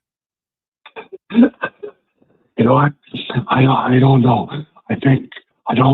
I'm not going to change. I've had the privilege, and I do say privilege to work. I've worked with some really good people and really good, smart coaches, and I've learned from them. And as an assistant coach, there is a time where you have to, you build that relationship with the players. I think no different than you do as a head coach, but you're there for their times of need, and sometimes they need a firm hand, and that's just the way it is. But I have no problem with that. There's a time when, as an assistant coach, you step aside and you inform your head coach, okay, this is beyond me. This is where you have to deal with this. And I've had head coaches where they've had such a good feel for their team that very seldom did that have to happen. That they were always kind of one step ahead. So it was good to learn from them in that regard. Dave Manson joins us now. Dave, as the head coach, obviously with the your vocal cords and everything, obviously you can't be a big yeller. Is that an advantage? Like, do players have to play more close attention because you're not going to be screaming? Do you think that's an advantage at all as a coach? I'm not a yeller unless it's a principled thing that I want to get across. Then there might be that time to You know what I mean? And the eyes can speak some words too. You know, we've all been there, but no, it's, you know what I mean. As long as your messaging is consistent, and you know, we have assistant coaches, and they're going to be leaned on to, and they're going to have autonomy to do their jobs. It's going to be a working relationship with everybody. So you know, it's not a one man show or anything like that. It's going to be by committee, and you know, I believe, you know, that like I said, I've been under some coaches where the communication was unreal, and those are the things that I'm gonna follow. I believe that works the best. Late last season, you had the opportunity. I know it was only a few games after he finished his time in Providence, but you had big Roger McQueen down with the Gulls. What were your early impressions of him as a player? And you know, I don't know if he'll be starting with you next year. Maybe he's going to the NHL. We'll see. But what did you like about young McQueen's game late last year? Well, you know, Greg, everybody likes those big centers, right? You know, and Roger is a big man. He does need some time, but he came up with us late in the year, and I thought he played very well. He's mature beyond his years, but he did. You know what I mean? He has some things to learn, and I think it was imperative for him to go back this summer and get stronger, which he will, just by maturing. And you know what I mean? We'll see what happens when he comes to camp this fall. And you know, if he's with us or if he's able to make the leap, who knows? But he definitely has the tools to take the next step. We'll just have to see where that next step will be.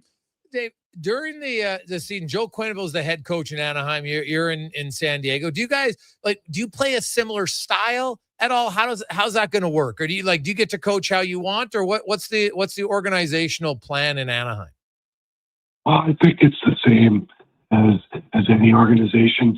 You know, our guys get called up, they have to know what they're doing. So our systems, you know what I mean, are similar.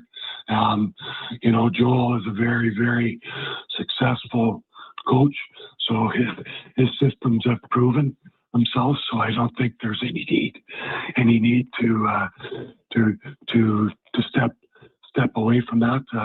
We want our guys so that if and when they are called up, that they can take a shift, and it gives them the best chance then to maybe stick or to impress. They go up there and they have no clue of what's going on. That doesn't work for anybody involved. And one of those guys, and I know you worked with him closely running the defense, was Tyson Hines. He played basically the whole year with you, and then he got called up late, played 6 regular season games, and played in the playoffs, the hardest time of the year to play, and played very well. What did you see kind of the growth of a young defender in Tyson Hines, and that maybe made you feel like when he was ready to get the call, he was going to go up there and compete and play well? You know what? When he was called up, we missed him. So that's the sign of a good player. We missed him on the back end. He was a horse for us back there. But at the start of the year, you know, Tyson came. He was down in San Diego, played well. Then his play kind of dipped, and then we were able. You know, he came back, and by Christmas time, he was a very consistent player for us. Very consistent player, playing in all situations other than the power play.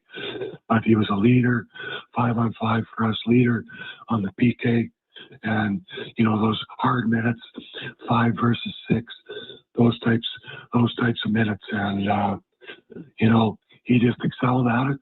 And at the end of the year, you know, he got the call, and you know, we looked at each other in the coach's room. We said, "I don't think we're going to see him again." And you know what? That's a good thing. Those are the good things that you want to see, and that means, you know, the organization is doing its job, and you know, he was able to go up there and contribute. Dave Manson joins us. One last one for you, Dave. You mentioned you hired Kelly Buckler as your assistant coach. I saw Kelly the other day, and he's still in ridiculous shape, running all the time. Are you going to have him? Like, are you going to be running as often as Bucky runs? Are you expecting coach workouts to be ran by Kelly Buckler? No, I'm not at Bucky's level for the workouts. I think we all know that. But I know, real excited about the people that have came on board, decided to join us, and I'm really excited. Like I said, first and foremost, they're good people, and that's the best place to start. I think they'll be a welcomed addition, Bucky and Mac, to our staff with Jeff Klaas and Lucas Hurt and Steve Trachtenberg. I think it'll be good. They're guys that'll mix right in, and we can hit the ground running together. Well, Dave, always good to catch up with you, man. So excited for you to get the opportunity to be a head coach, and hey, in a pretty nice place in San Diego. So enjoy it, and we'll talk to you again soon. Appreciate your time. Awesome. Thank you very much for your time, Grace. You betcha. All the best. You betcha. That is Dave Manson, longtime NHLer. And I love what he said there. He goes, hey, sometimes the eyes speak. I'm telling you, Dave Manson was one of the more intimidating people you'll ever meet. And I love what he said, but he could just look at you sometimes. You don't have to say anything. And guys like, oh my God. Like, I remember talking to a few of the older D-men. They're like, when Dave, he'd get upset, he wasn't a yeller, it's just how he looked at you. And think about that sometime. You might have a mom or a dad who had that look, and you're like, uh-oh. And they don't have to say anything. And that can be, it can be very powerful. And it can be attention getting. So love what he said. I don't really like it. Even Chuck goes, sometimes you can just use your eyes. So good for Dave, man. Long time as an assistant or associate coach, and now gets to be a head coach for San Diego. We'll come back and we'll get to 5 questions on the Gregor Show, presented by PlayAlberta.ca. It's Dollar Drink Summer at McDonald's. Sip on a refreshing small fountain drink or a small iced coffee for just $1 each plus tax, all summer long. Only at McDonald's. Excludes flavored and cloud iced coffees at participating Canadian restaurants. Taxes extra. Prices exclude delivery. Whether you're a craft beer connoisseur or more of a wine aficionado, there's always something new to discover at Sherbrooke Liquor, a unique family-owned independent liquor store. The selection, incredible. The non-alcohol section is also very impressive. Sherbrooke Liquor, expert, knowledgeable staff with a passion for unique finds. More than just a liquor store, we're a community. Alberta's best, the one and only Sherbrooke Liquor. Wine, spirits, and oodles of beer. Visit SherbrookeLiquor.com. And here comes Action Electrical Service Team sprinting onto the scene. These are your first responders for any electrical emergency. That's right. With their fleet of service vans and specialized gear, they assess, they service, and maintain electrical lighting and automation systems. They're all about rapid response. Quick diagnostics and repairs to restore power and safety fast. Hire the Action Electrical team to bring home a win for your project. Visit actionelectrical.net. The Bricks 55th Birthday Bash continues with big savings store-wide. Save on furniture, mattresses, appliances, and electronics. Plus, take 55 months to pay with 0% interest on furniture and mattresses. Or 36 months on appliances and electronics on approved credit. Find up to 30% off bedroom packages, up to 40% off select mattresses. And don't forget, you could be one of 275 winners with over $155,000 in prizes to be won. Hurry in. The Birthday Bash ends July 29th at The Brick, saving you more. Hurry in for hot summer savings at Wolf GMC Buick. Take advantage of 0% purchase financing for up to 72 months on select new 2026 GMC Sierra 1500 pickups. 0% purchase financing for 36 months on select new 2026 Sierra 2500 Denali and Denali Ultimate models. Plus, huge cash savings on GMC Sierra heavy-duty trucks. And ask about the $1,000 truck trade-in bonus and low-rate lease offers. Wolf GMC Buick. We're making it easy. WolfGMCBuick.com. Photographers, start your cameras. Vision Credit Union's annual photo contest is back. We're asking you to show us the people, places, and moments that made you glad you chose this rural life. Maybe it's the view from your farm, a walk down Main Street, neighbors pitching in, a weekend at the rodeo, or a sunset down a back road. Share your photo to show why life in rural Alberta is a choice worth celebrating. Enter and vote at whatsyourshare.ca.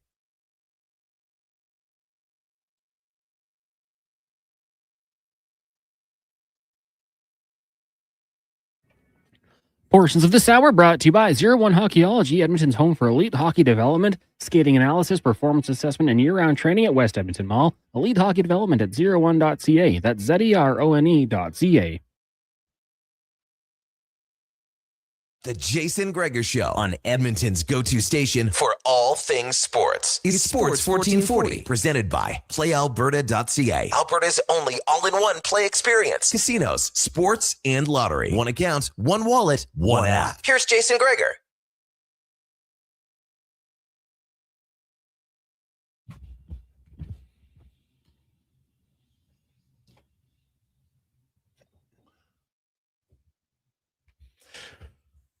.447. Welcome back. Jason Gregor, Connor Halley, Sports 1440, sports1440.ca.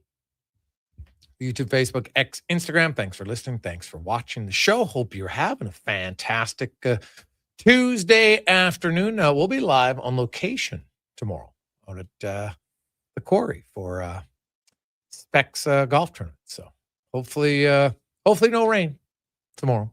For every golf course, everybody around. Like, we need a break. We need a break from it for certain. Let's get to 5 questions now, brought to you by The Brick, where The Brick is celebrating their 55th year as a company. Started in 1971. Bill Conroy. Great story. Local success story. It's grown into a massive business, but started right here in Edmonton. And 55 years. How about they have over $155,000 in prizes to be given away. So be sure to go there because you could win this week at The Brick and thebrick.com. It's time for 5 questions on the Jason Gregor Show. All right, Jason, question number 1. 3 weeks since free agency in the NHL got going. Are there any current free agents you would circle back and take a look at if you're the Edmonton Oilers? Not in July, no. I guess I could consider it maybe in September as you get closer to it, but I don't know. Tarasenko, I know some people have brought up, and he's a possibility, but I just look and say, like, where's he going to fit in? Like, you want competition, but you don't want like 11 bodies for 9 top 9 roles. Like, I don't think that's ideal personally. So I don't know. I guess if you could get him on a 1-year Roslovic deal, I'd probably look at that, but that's about it. Yeah, I'm with you. And I mean, like, you see it in the NFL a lot where vets will sign kind of last minute because they don't want to be involved in the OTAs. They'd rather just have their own time and they'll be ready. In the NHL, there's not the OTA thing. No, you need training camp, though. You need training camp, and you do in the NFL as well, but there's not like the summer months of show up for 5 days at a time. I don't know. I guess, I don't think he would take the deal, but just on the same kind of vein, like looking at Tarasenko, like Patrick Laine, he's a year removed from a 20-goal season. I don't know if it would be cheap, but I like his upside. I like the size. There's some things that confuse me around him. Yeah, he didn't play. He didn't play last year, so yeah, he would qualify for one of those bonus ones for sure. Yeah, but I'm just, I don't know. He can skate 5-on-5. Mm-hmm. So, and the Oilers got the best power play in the NHL. I don't think they need Patrick. He'd be very much a buy low candidate and cut way if it's not working. Question number 2 for you: how much do you think Adam Fantilli gets to stick around with the Columbus Blue Jackets? Yeah, that's an interesting question. Like, I think in Columbus they would like to get him on a longer term deal and feel that he's going to build into it. Like he's had 31 goals 2 years ago. Last year 59 points. So like good numbers, but like, is he going to be like Nathan McKinnon? I can't say just because he has 2 50-goal seasons that he can't erupt and become an 80 or 90-point guy. And I think they still believe he can. Right? He's only 21. Well, he'll turn 22, I guess, in October. So, like, I like him. Bigger body, and you know what? He's definitely, I think, a second line center right now with potential to be a first line center. And there's just not many of them. So I think Columbus is going to sign. I'm going to say, I bet you Fantilli, when you look at kind of the new world, I think Fantilli's going to get 12 mil. Yeah, I mean, the two guys taken above him in that draft class, Bedard at 15, Carlson at 18. Obviously, I'm not putting him up in that category, and Carlson assisted by the offer sheet. I would, 13, like a step below Connor Bedard for sure. You want to keep this guy. You drafted him. You developed him. He's shown signs that he can put the puck in the back of the net and, kind of balance out his game a little bit this past season. So I would be definitely opening up the checkbook, 13 mil, 5 years at least, and just try to keep him around Columbus. I like the player, so I would definitely be paying him. Question number 3, on a scale of 1 to 10 today, what do you think the Jays' playoff chances are? I'll say a 1. Maybe 2. I guess I'll go 2. Like they're going to have a Boston Red Sox like turnaround, and that's obviously very hard to do. Right? The Red Sox have won 14 in a row, and they did have a game canceled tonight, so that's probably the worst thing they want for them due to the rain. But when I look at the Jays and just they haven't been able to hit really all year long, why is it suddenly going to change? So I'll say 2. Hard to disagree. Like, there's no real encouraging stat like who's going to come back and turn this thing around. I don't see it. So I'll say 3 and hope that something can happen and maybe they turn things around. Red Sox run would be great, but yeah, I have very little faith in this team. I'm pessimistic about them once again. Earlier today on the Frenzy, we discussed the Falcons, which led to a conversation about their division, the NFC South. Last year, 3 teams went 8-9. The entire division was 500 against each other. This season, how do you think that division plays out 1 through 4? Go ahead. I liked what the Panthers did this offseason, kind of bolstering their defense.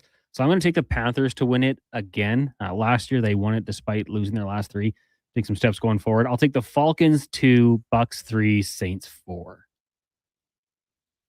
And that's putting a lot of faith in those quarterbacks in Atlanta. I'm almost already regretting it. So I would agree. I'd probably have the Saints last. I'll go Panthers, Bucks, Falcons, Saints. All right. And I could see it going that way as well. Question number 5 for you. Today is the late Robin Williams' birthday. In honor of that, give me your top 3 movies of his. Go ahead. I think I would probably have to have Miss Doubtfire in there. Classic from when I was a kid. Good Will Hunting is another great one. And it's a voiceover, but give me Aladdin. So Miss Doubtfire, Good Will Hunting, and Aladdin. Yeah, those are good. I will. I'll go with different ones. I'm going to go Dead Poets Society, which was fantastic. I also I quite like Good Morning Vietnam. He was very witty in that movie. Using humor in a very tough environment, I would think. And it's hard to go against Good Will Hunting just because I liked it so much. I'm just going to go with anything that wasn't Flubber because, hey, even the greats have duds.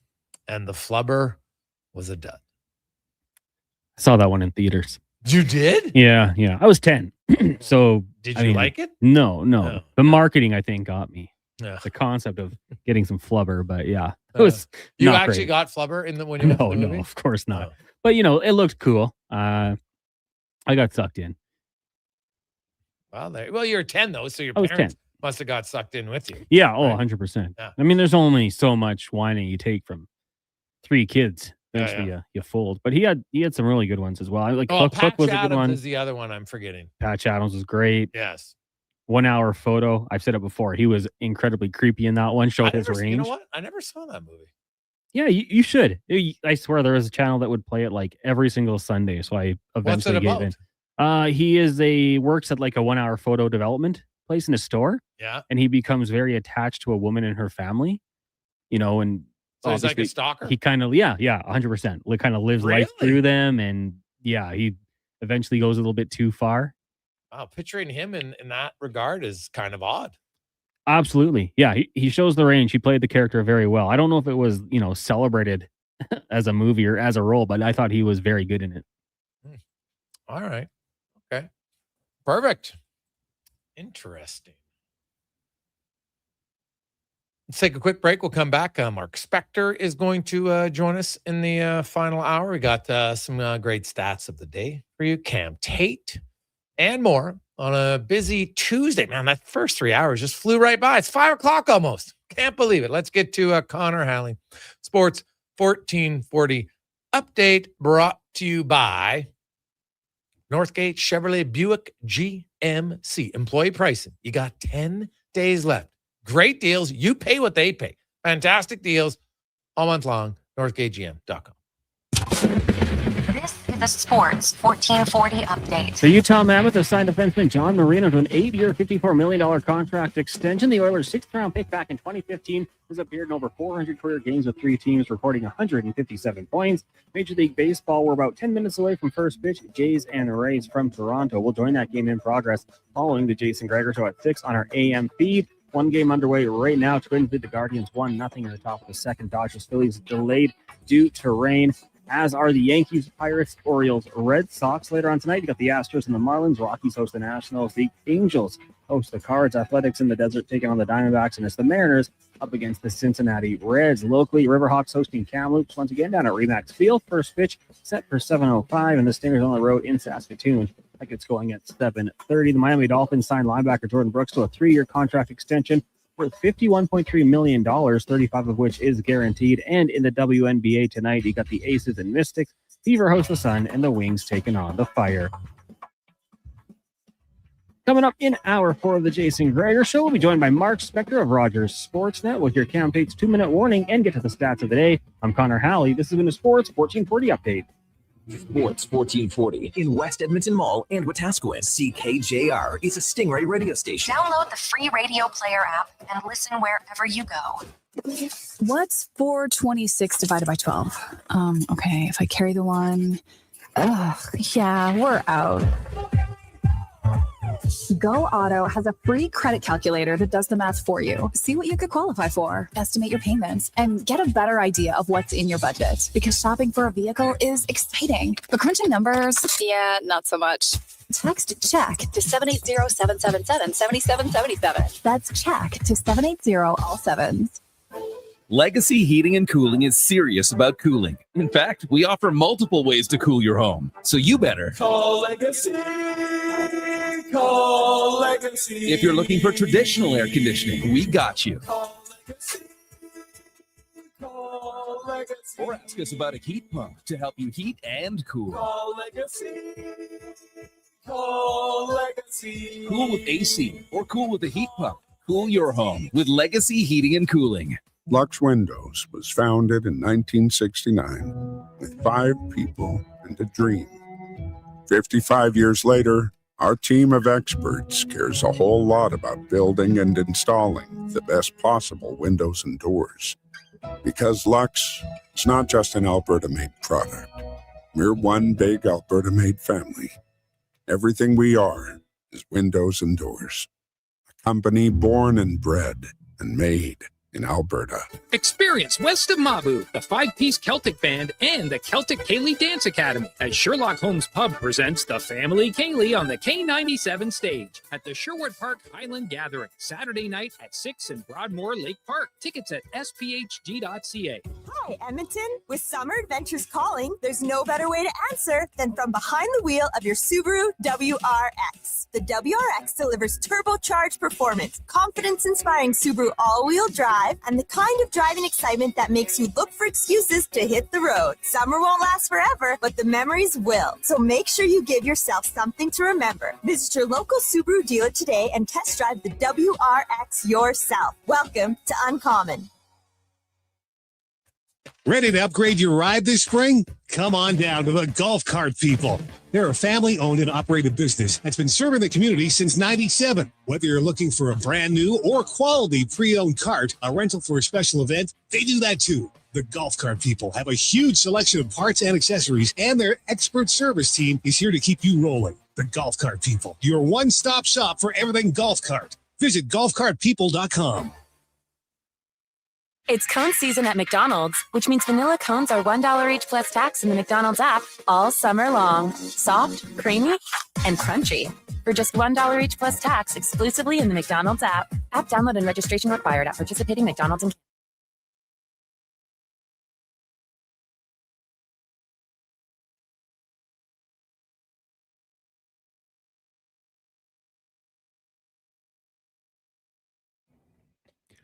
Portions of this hour brought to you by Can Torque. We offer sale, rental, repair, and calibration of hydraulic, pneumatic, and battery-powered torque wrenches, stud tensioners, and flange maintenance equipment. Order today at cantorque.com.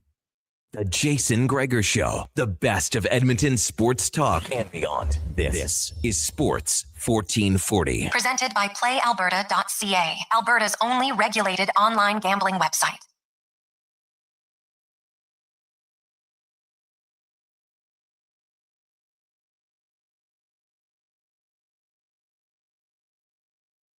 Clock as we make our way through. Jason Gregor, Connor Halley, Declan Kruger, Sports 1440, sports1440.ca, YouTube, Facebook, X, Instagram. Thanks as always for listening.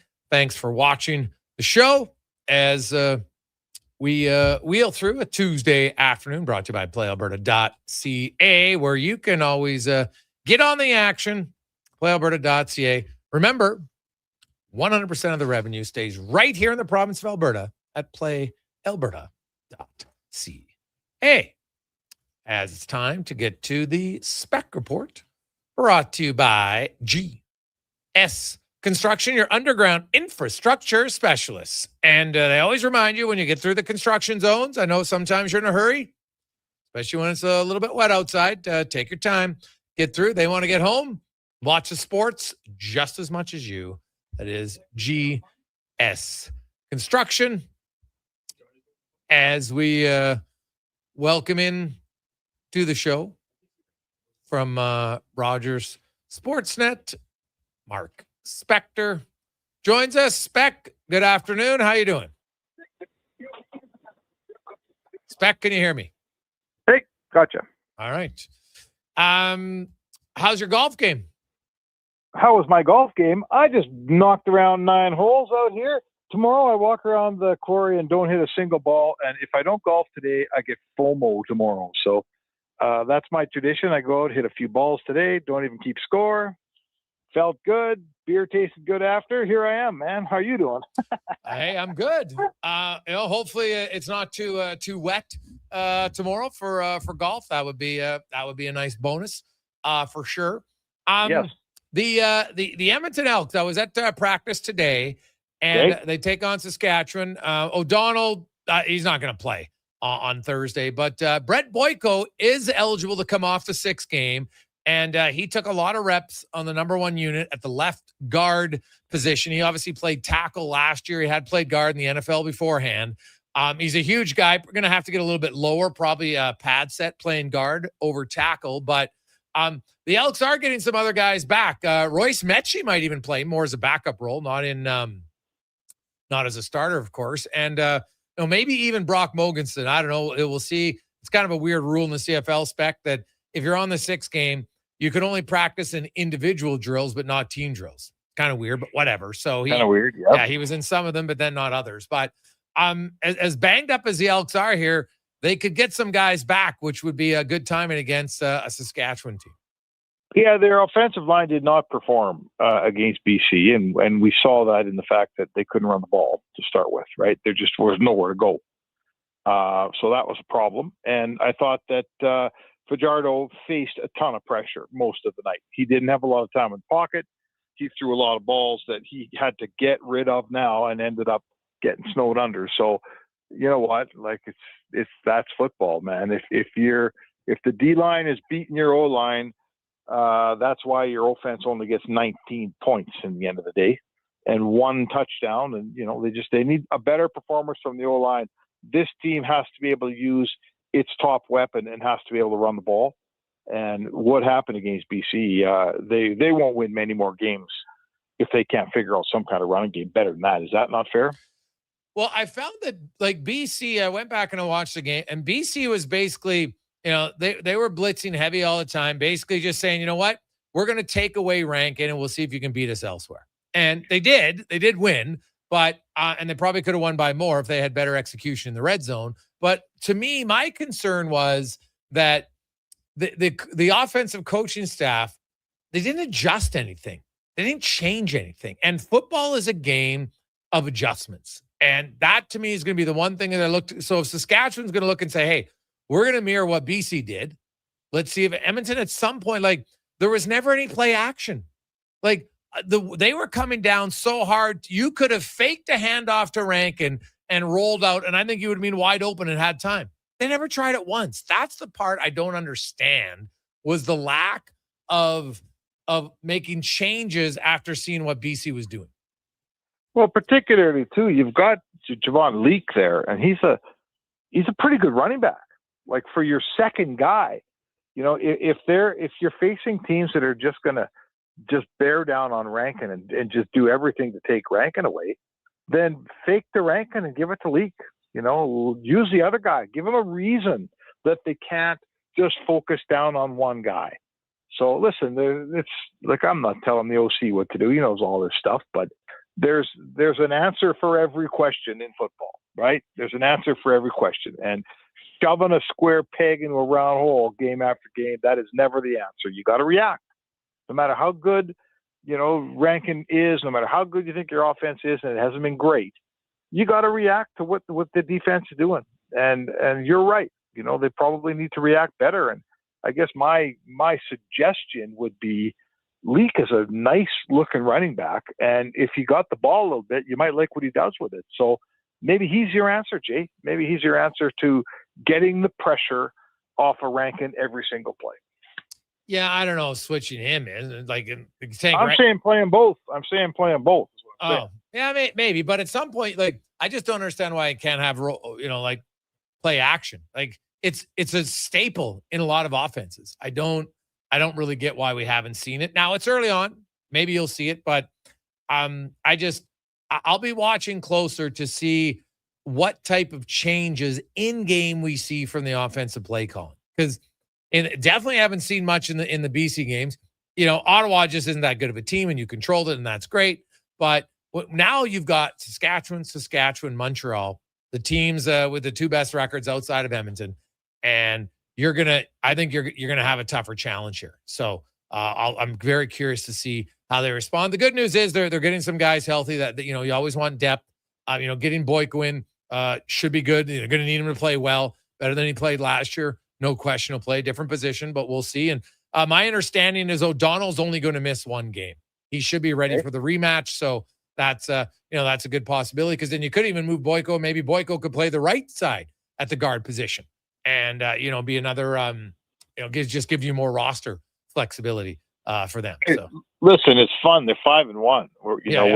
We're picking apart a 5-1 team, which is a lot more fun than picking apart an 0-6 team like we've been doing for the last 5-6 years. So, you know what? We can all look at some things they're not doing as well as they want to do. I'm sure they're hyper aware of all of those things that they'd like to improve. But in the end, you're trying to improve it while you're 5-1, and that's a great position to be in compared to where we've been in the past around here. Yeah, no, that is no doubt about that. Connor asked it earlier, Spec, about the Jays season. Is it good night, Irene? Should they be looking to trade off some pieces? Well, yeah, I would say that they certainly look like sellers here. There's just too many components here that aren't going. Like, they're not all coming together at the same time. If I had a whole team going and I just had, let's say, Vladdy Guerrero Jr. wasn't, and I think, well, geez, these guys can carry us to the finish line, and man, if Vladdy gets going, we're going to fly. I might think differently, but there's a bunch of things that aren't going well there. The defense has been horrible. They got a handful of guys not hitting. Guerrero is an absolute mess. He's not getting any closer at all to getting out of this thing. So yes, Jay, I mean, if the question is, should they act like a team that thinks it can make the playoffs? My answer to you is no. they should not act like a team that can make the playoffs, because I don't think they can make the playoffs this year. Yeah, they got to get to August 3rd is the trade deadline, 3:00.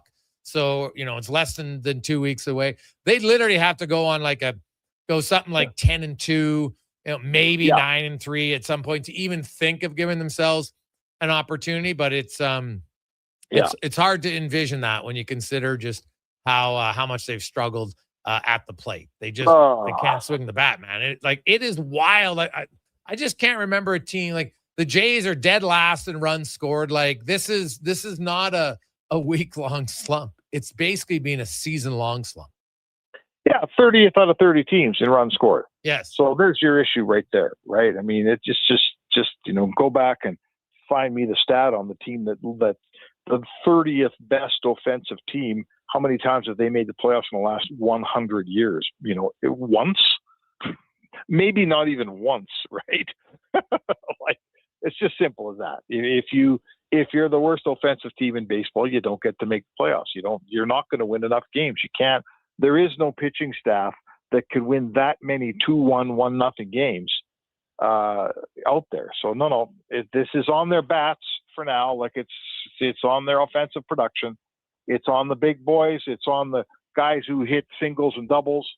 It's on everybody, man. It has just been a bad year at the plate in Toronto. And I guess all you can do is try to make your team better next year heading into the August 3rd trade deadline, Jay. But the worst thing you can do is kid yourself, right? You got to look in the mirror,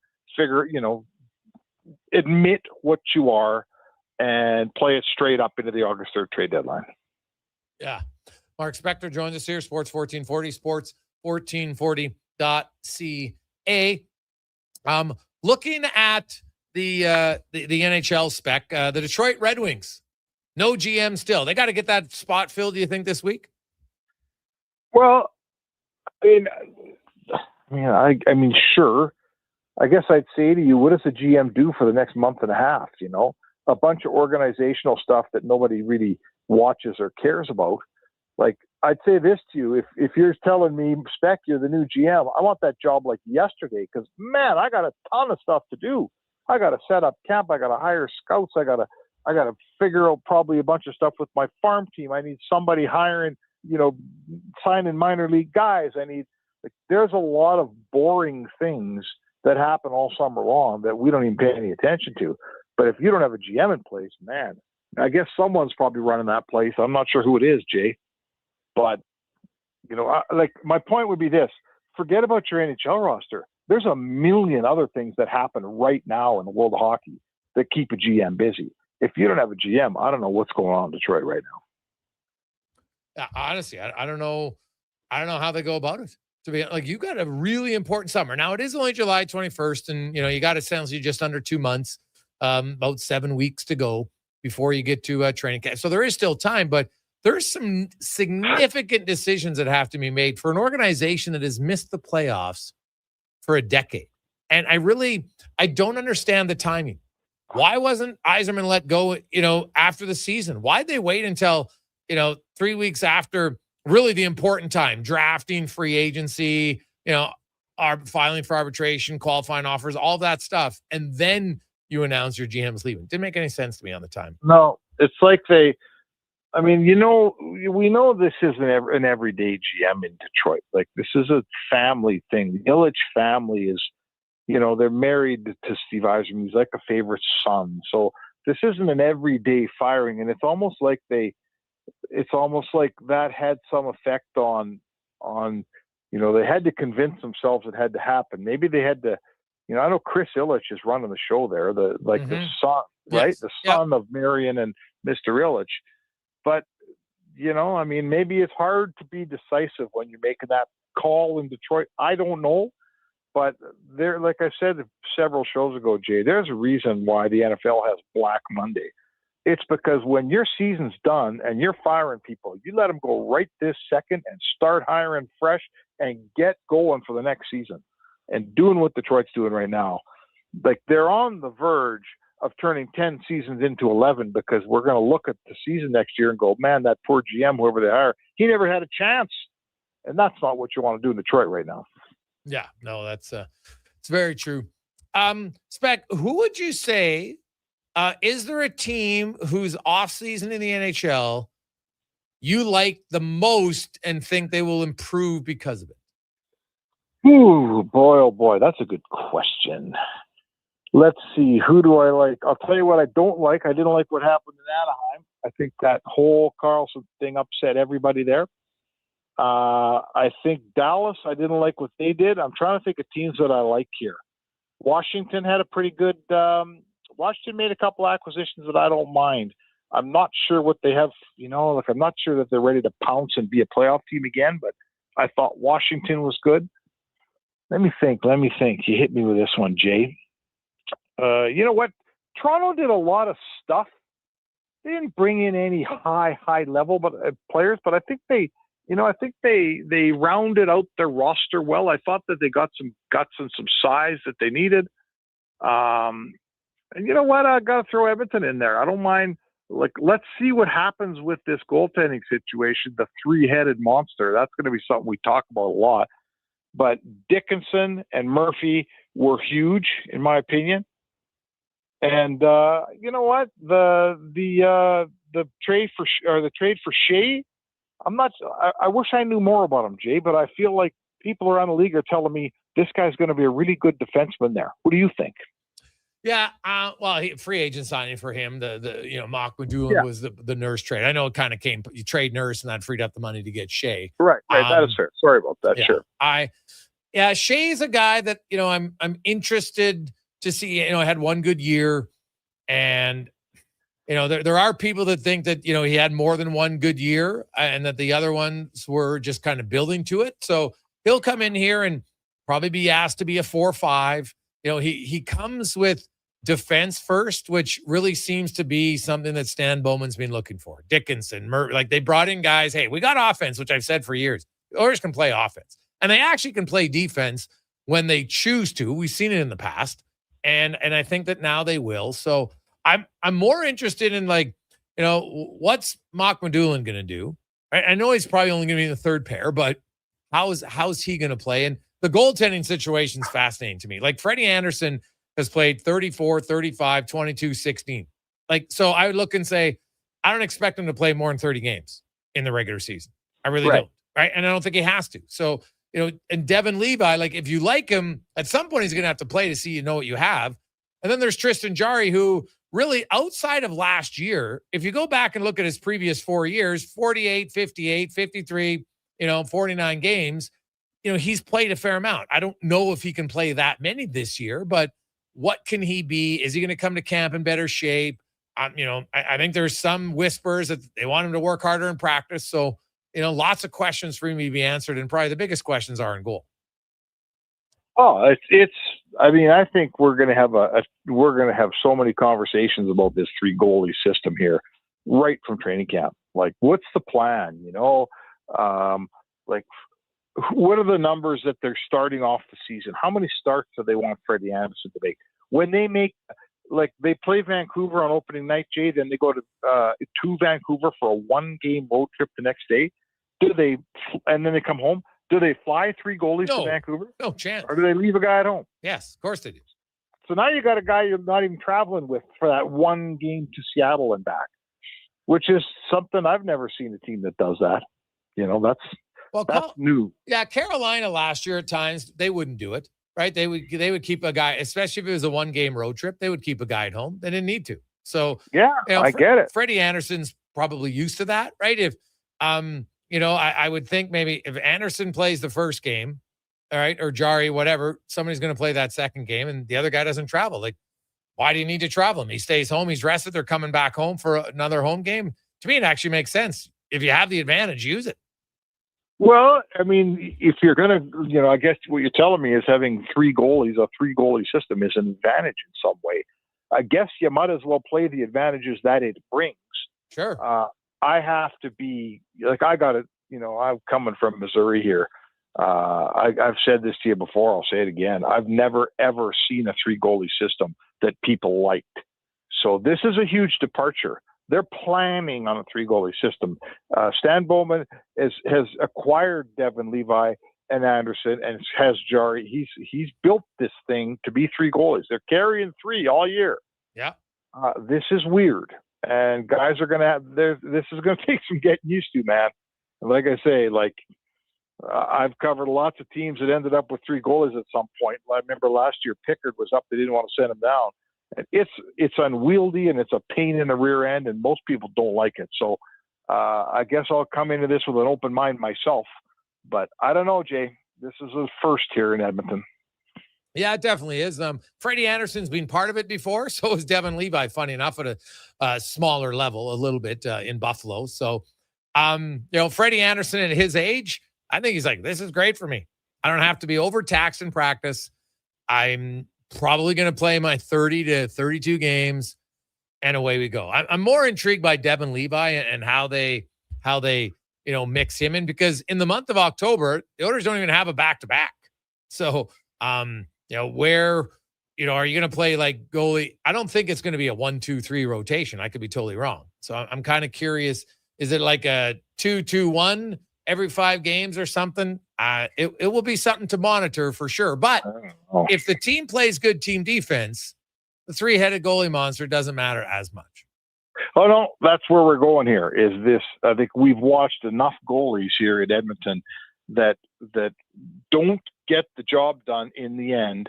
And we say, well, is it goaltending or is it the way the team played in front of them? Right. That's really what we've been, we've boiled this down to give me a better defensive game in front of whoever the goalie is. And then maybe we'll be more able to judge whether we like this goaltender or not. So that's for sure what has to happen here. That's how McDavid and Draisaitl and Hyman all talked about in the offseason here. That's what Babcock's talking about. We are finally at the point here where I think this team will value solid, strong defensive play, maybe a little lower scoring, far more than it does Art Ross trophies and 7-goal games. And you know what? They've tried it the old way for a long time and haven't won anything. Let's try it this way and see if it works. We'll see, Spec. Should be fun. Have yourself an awesome day. All right. Sounds good, Jay. See you tomorrow. That's Mark Spector, the Spec Report, brought to you by GS Construction. And when you can barely muster together 2 runs a game, when you give up 3 runs with 2 outs in the first inning, man, it's got to be demoralizing for a team. But at some point, your offense needs to wake up. We'll see if the Jays can do it. We'll come back. We got some stats of the day for you to chew on. We got Cam, Tate, and more. It's the Gregor Show presented by PlayAlberta.ca. Say hello to Alberta's home for reeling and dealing. With Play Alberta, you can spin into the excitement of popular slots like Cash Eruption and Desert Fantasy. Experience Alberta exclusive games and get in on the action of live dealer tables with all new elevated stakes. However you prefer to play, the fun is ready when you are. Visit playalberta.ca/Gregor to learn more. That's playalberta.ca/Gregor. Must be 18 plus to play. If you gamble, use your game sense.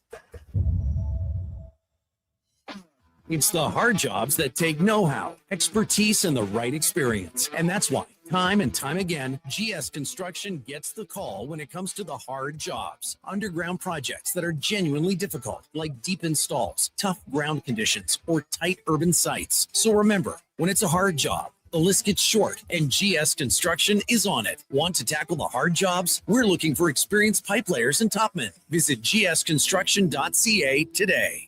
50-50-50. Right now at Papa John's, you order carry out, you get 50% off the pizza, loaded with the toppings you love. You want pepperoni? You got it. You want the works? Done. Always made with our fresh, never frozen dough. Half the price for the pizza you already love. When you come grab it, just use promo code CO50. Better ingredients, better pizza, Papa John's. 50% off regular menu price pizzas. Carry out only. Use promo code CO50. Participating locations, restrictions may apply. The Bricks 55th Birthday Bash continues with big savings store-wide. Save on furniture, mattresses, appliances, and electronics. Plus, take 55 months to pay with 0% interest on furniture and mattresses, or 36 months on appliances and electronics on approved credit. Find up to 30% off bedroom packages, up to 40% off select mattresses, and don't forget, you could be one of 275 winners with over $155,000 in prizes to be won. Hurry in, the birthday bash ends July 29th at the Brick. saving you more. Craving a dining experience that rises above the rest? Head to Summit Restaurant in the Silent Ice Center, just minutes from South Edmonton Common. Savor exceptional house-made pizza, delectable entrees, and expertly crafted cocktails in a stylish, modern atmosphere. Perfect for a casual meal or a special night out. Summit offers a refined experience where every bite and sip reflects our dedication to quality. Elevate your dining experience. Make Summit Restaurant your destination tonight. It's cone season at McDonald's, which means vanilla cones are $1 each plus tax in the McDonald's app all summer long. Soft, creamy, and crunchy. For just $1 each plus tax exclusively in the McDonald's app. App download and registration required at participating McDonald's in Canada. Hi, Edmonton. With summer adventures calling, there's no better way to answer than from behind the wheel of your Subaru WRX. The WRX delivers turbocharged performance, confidence-inspiring Subaru all-wheel drive, and the kind of driving excitement that makes you look for excuses to hit the road. Summer won't last forever, but the memories will. So make sure you give yourself something to remember. Visit your local Subaru dealer today and test drive the WRX yourself. Welcome to Uncommon. Ready to upgrade your ride this spring? Come on down to the Golf Cart People. They're a family-owned and operated business that's been serving the community since '97. Whether you're looking for a brand new or quality pre-owned cart, a rental for a special event, they do that too. The Golf Cart People have a huge selection of parts and accessories, and their expert service team is here to keep you rolling. The Golf Cart People, your one-stop shop for everything golf cart. Visit golfcartpeople.com. Does your bank do local? We do. When you bank with Vision Credit Union, you're banking with a rural Albertan cooperative that cares about the community where you live. There's no question. We actively support our rural communities at the local level through charitable donations, volunteerism, local team and event sponsorships, and by returning millions in profit shares to our members every year. Does your bank do that? We do local. Bank with Vision Credit Union. VisionCU.ca.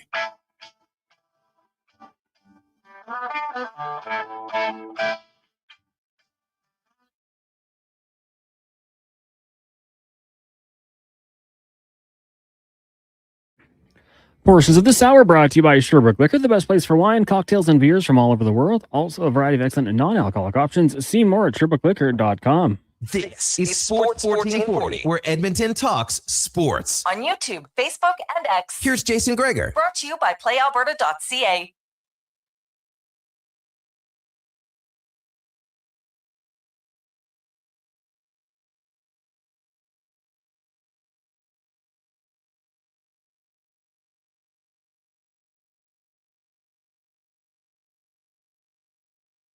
$528, Gregor, Halley, Kruger, Sports 1440, Sports 1440.ca, YouTube, Facebook, X, Instagram. Thanks as always for listening, watching the show as we get to the final 30 minutes today. Tomorrow we will be on the road out at the quarry for Specs golf tournament. So hopefully it stays dry. Hey guys, we got a lot of texts coming in. 833-401-1440, 833-401-1440. Gregor Show presented by PlayAlberta.ca. Get in tonight for Lotto Max, $20 million and 20 prizes of $100,000 at PlayAlberta.ca. Hey boys, is the 3 goalie system Bowman's idea or Babcock's? Well, I would guess probably a little bit of a combination of both. I don't think there's you got to work together as a group and see what you like and what you don't like. I think Edmonton looks at it and they're like, okay, we get Freddie Anderson, but we probably need a third goalie if we have Freddie Anderson, just based on his recent injury history, right? So I think you have to. So I would guess it would be a little bit of a combination of both of them. And you look at it like if Anderson plays 30 games and Jari plays 30 games or 35 games, then, there's 20 games left for Devin Levi, right? If you go, I guess you could do like a 32-32 split with 20. It's going to depend on how guys are playing at the end of the day. This is not, I think we'll be wasting all of each other's time if we try to say there's going to be a set rotation. A, injuries will play a factor. B, how you're playing is going to play a factor. They're not just going to say, okay, we got 3 goalies. 1, 2, 3. Cha, cha, cha. You play, you play, you play. Not going to work that way. So I'll be curious kind of how it starts and what they think happens from it and where they go. And then more so, like, how do the goalies react? Who is Anderson's used to it, but Tristan Jarry's used to playing a lot. How will he handle it? You know, even Devin Levi, albeit, last year he didn't play a game in the NHL. He only played 52. Like, are we sold that Devin Levi is going to stay here all year long? Right? I think people are jumping the gun if we just assume that Devin Levi is an automatic. Like, look at his career. It's not like it's gotten better at the NHL level. Granted, it's early and it's limited games, but it's not like this guy was playing lights out at in Buffalo, right? Like, this is a very low low risk bet. That's what this is, right? You got a goalie and you swap picks in return, and a third to a seventh. If you look at the percentage of that pick panning out to the other, it's like we got Devin Levi for a 3%, 4% lower chance of the draft pick working out. That's what happened here. So it's low risk to do it, and we'll see how he plays. If it doesn't work, you gave up a third and you got a seventh. It wasn't a crazy ask. You didn't give up a ton of assets to do it. So I don't know. Like, hey, who knows about Tristan Jarry? Like 2 years ago, the guy was on waivers. So yeah, he could go on waivers again. Like Devin Levi, this would be the first year he's waiver eligible. Freddie Anderson, he's not going on waivers. So, and they have the cap space. Like, they can carry 3 goalies and have 13 and 7 and then move guys up or down at need be, or if somebody gets hurt for a short period of time, you can put them on LTIR. You have a boatload of cap space that they could put somebody on LTIR and then bring up somebody else. It's not very difficult. As long as that player is like a, $4 million or less AAV player. It wouldn't be that difficult to do. So that's the good news there. Now let's get to some stats of the day brought to you by All-Star Construction. And they are hiring. Go to Indeed.com and look up All-Star Construction, because they got lots of different job opportunities. If you're just getting started, construction laborer, boom. If you got experience as a backhoe operator, equipment operator, hydrovac operator, gas piping technician, all jobs available at All-Star Construction. So some stats of the day. First, let's there's some wild things that we want to get to from last night. First of all, the Red Sox, 14 consecutive wins. They rallied coming from behind to beat the Orioles. If they win again, they will match franchise longest, which was set way back in 1946. Also, we were talking earlier about WNBA. Olivia Miles, I'm telling you, like, they're already making the comparison. Like, how did she go 3rd overall? She is killing it. She put up 32 points, 8 boards, 8 assists to join Candace Parker as the only rookies ever in WNBA history to do that in a game. And she is looking really good. Also, how about this? If you were a college player, Connor Halley, if you play for Iowa or Kansas, you're going to play at the Field of Dreams Park in Dyersville, Iowa. This will be the first Division I college game. Back at the field that was originally constructed for the iconic 1989 Field of Dreams. Pretty awesome stuff to be a part of that as a young player, college. Now, here's some stats that you don't see very often. And this is wild because this is a pitcher that's pretty good. But did you see Joe Ryan? He's a two-time All-Star. He's one of the best pitchers in the American League. But oh my goodness, did he have a tough night last night? He allowed 6 home runs in Minnesota's 13-4 loss. That's tied for the most by any pitcher in MLB history in a single game. Now, what's crazy about it is he was an all-star this year and last. He entered the game with a 2.85 ERA. And how about this? In his first 20 starts, he allowed 10 home runs. And then last night, he allowed 6 in one game. I can't believe his manager kept him in there. Like, obviously, hey, he respects him. And then he's thinking, hey, you know what? Joel will get out of it. Joel will get out of it. What's wild is 2 of the home runs came from rookie Petey Halpin. And they were the first 2 home runs of his career. He didn't have a home run in his first 39 games. But boom, he says, you know what? No big deal. I'm going up against an all-star. And the other thing is the Guardians as a team had the fewest home runs in the league before teeing off on Ryan. It's just one of those wild nights that you don't expect. A really good pitcher, and suddenly, all of a sudden, he's just giving home run after home run. Also, how about this? Going back to the inaugural majors, the Masters back in 1934. Did you know, gentlemen, that this was only the second time in PGA history that all 4 major winners hailed from a different country? Northern Ireland for Rory McIlroy, England for Aaron Ryan, USA's Wyndham Clark, and New Zealand's Ryan Fox. So the only other time it happened was in 2010 when Pete Mickelson, USA, Germany's Martin Keimer, Northern Ireland's Graham McDowell, and South Africa's Louis Oosthuizen each won one of the majors. So that is a rare thing to have happen. Also, did you see the cons? I don't know if you've seen any more on it. They're doing some drug doping again in the Tour de France. And there's some rumblings about might be some people at the top. Yowzer. So yowzer stuff. And lastly, just if you're a believer in, I don't even know how I would classify it, but just things that happen once are destined to happen again.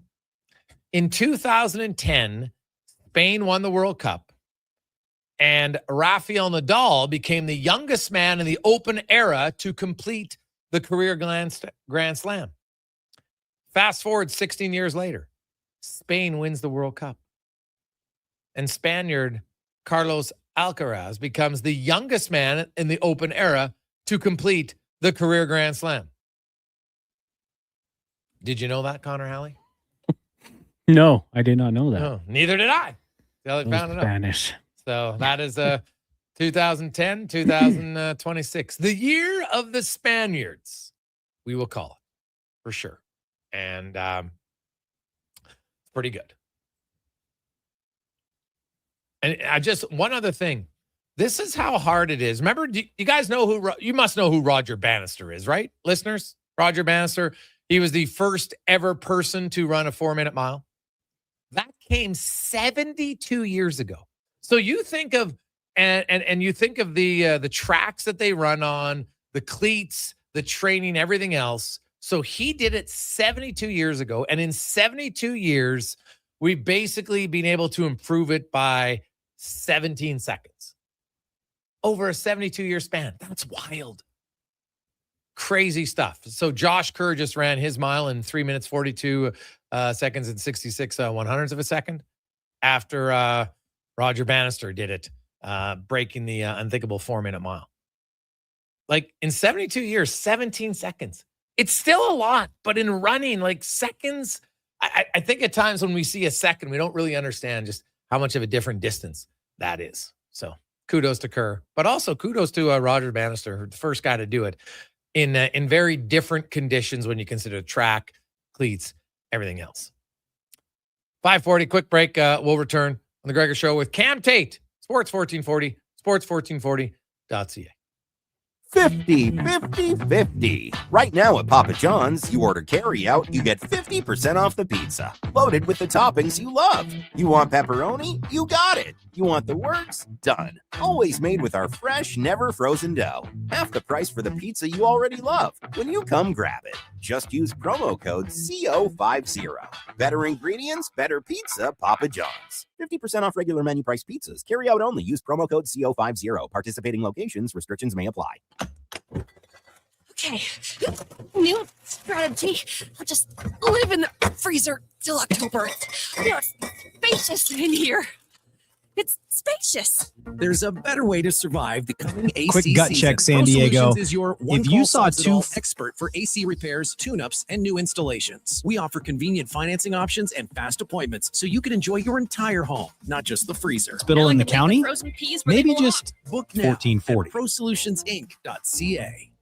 Well, get ready for a silly hockey fans. Your partner in power just skated onto the ice. EWEL.ca, the new e-commerce website for electrical wholesalers Edmonton, is ready for the power play 24/7, 365. UL skates to where the puck will be in 5 years. Now that's forward thinking. Killer selection, slamming products from the best brands, and legendary service. Don't sit on the bench. Get your account today at EWEL.ca and win that project. Plug into your partner in power. Get an EWEL.ca account today. I missed one payment, then another. Now I feel behind on everything. I can't keep up. Falling behind happens to more people than you think, but there is a solution. My name is Parveen Middleton. I'm a licensed insolvency trustee at BDO here in Edmonton. Together, we can create a plan that fits your situation and helps you get caught up and back in control. Call 1-833-BDO-TALK or visit bdodebt.ca to book your free consultation and discover your debt-free future. We just dropped a massive payload at NISQ 4. It's time to unload some deals at the Truckload of Savings event. If you've been waiting to upgrade, we've backed up the savings with unbeatable offers on our toughest Fords. Right now, haul away exactly what you need and take advantage of massive price drops across our entire lineup, including the legendary Ford F-150 for the job site or the weekend getaway. Shop the Truckload of Savings at nisqford.ca. Nisq Ford, above expectations. Bashaw Concrete Products. From concrete and septic tanks to blocks, precast water pads, Jersey barriers and aggregates. Farmers, contractors, homeowners. Plan your next project at BashawConcrete.com. Family owned, over 60 years pouring. Bashaw Concrete Products. Once again, start here. Bashaw Concrete.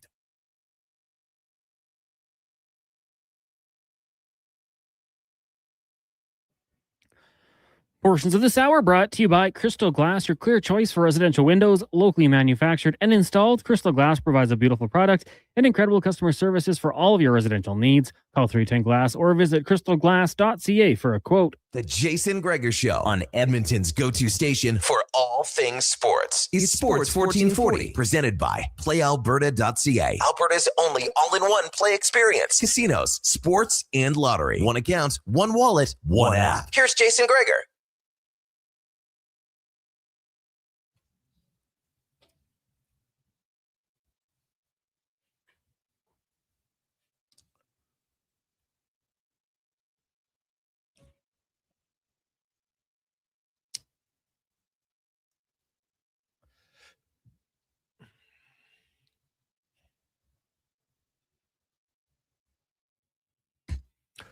It is the final countdown. Oh my goodness. It's painful. The more you watch it, it is painful. There is no team better in Major League Baseball to get the bases loaded with one out and then never score anybody. Infield flies, strikeouts, double plays. Like their inability to manufacture runs is stunning to me. Absolutely stunning. I don't even have to tell you who I'm talking about. You know, it's the Toronto Blue Jays. They are brutal. Absolutely brutal at scoring runs. So. Hey, Gregor, worried about doping in the Tour de France, but some guy ran a mile at a ridiculous rate. We don't think he's doping or doing something. Well, if you look at how long you have to cycle up in mountains and everything like that, that's very different than running. When a guy did a mile 72 years ago, broke the 4-minute barrier. And in 72 years, you've gained 17 seconds. It's not really that crazy when you look at over time and keep in mind the advancements of cleats, the advancements of the track service, and everything else.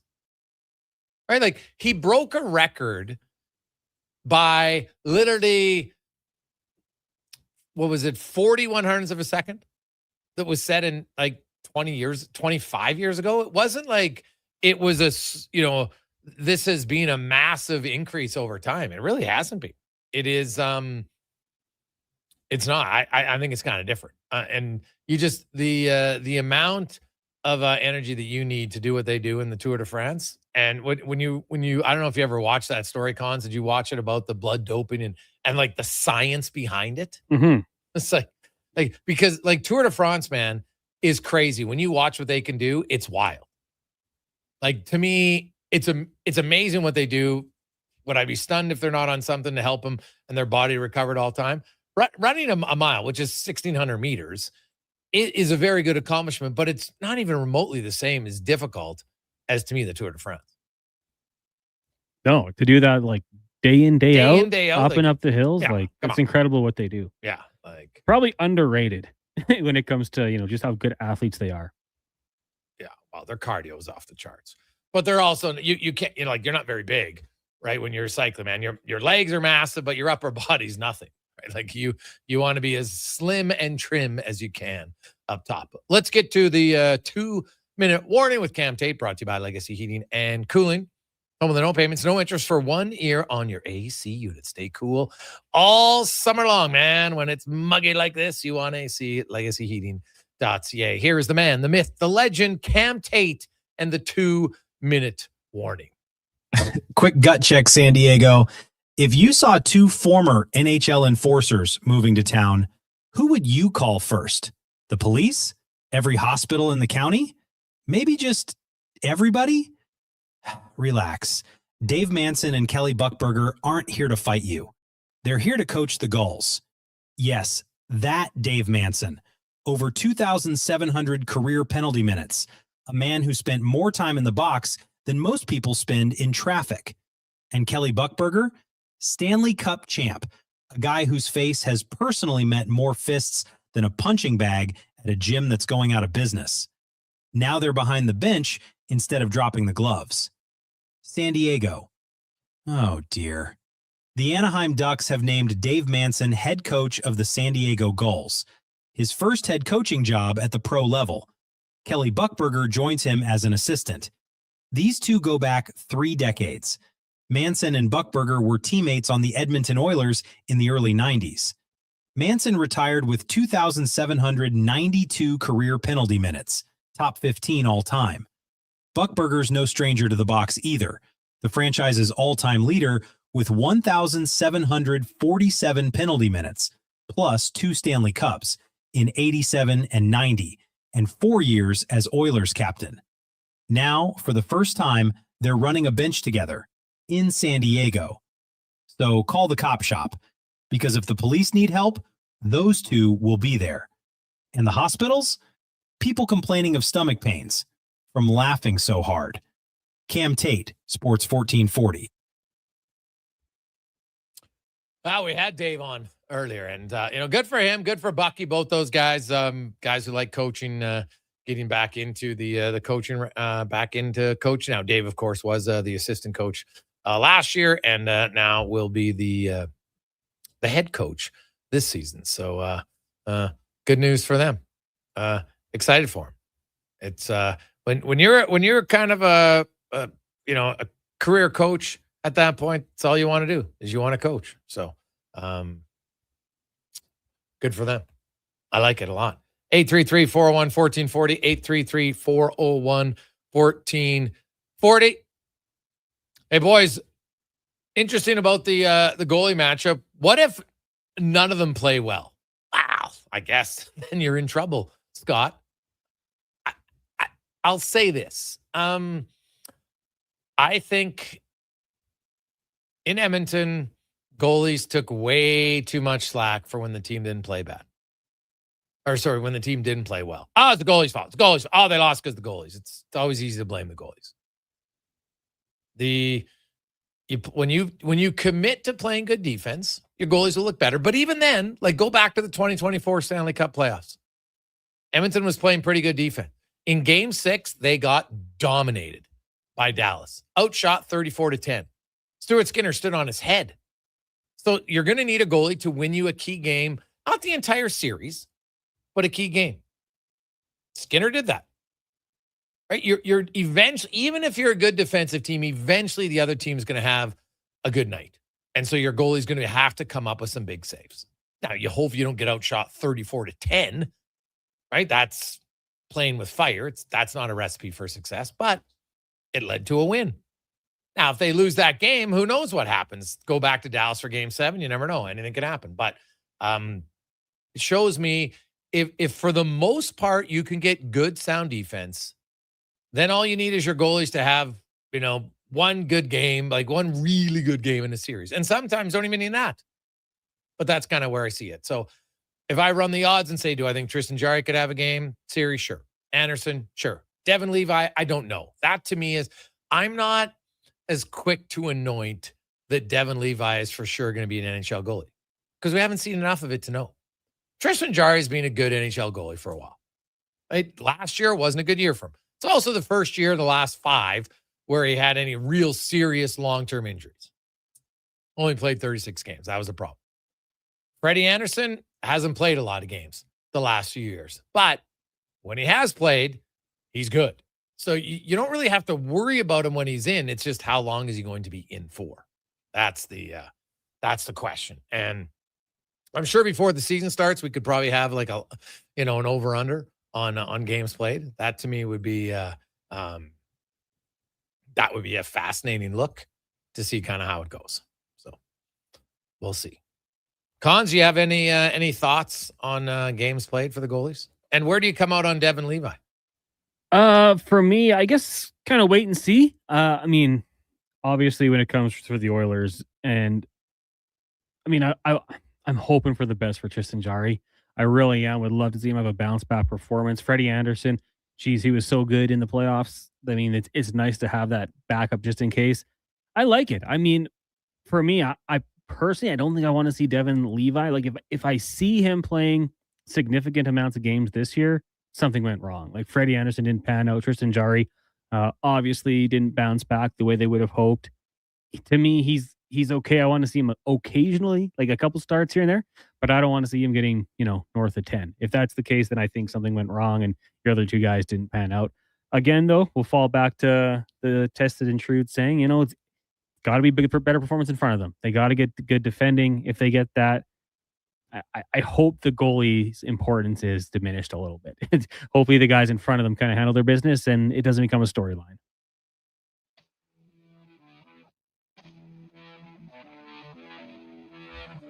Yeah, that's totally valid. It is one where there's potential for it, but there's also potential to have some people overreact to it. Play good defense. I think the goaltending will look better. On behalf of Connor Halley, Declan Kruger, I'm Jason Gregor. Have yourselves a wonderful Tuesday evening. Papa John's, 40% off. Woo-hoo, get that today, every Tuesday at Papa John's. Have yourself a good night. It is the Gregor Show presented by PlayAlberta.ca. Let's get to the con man and a sports 1440 update brought to you by Can Torque. Made in Canada, made for Canada, where extreme isn't theoretical. Find your solution at cantorque.com. Good night.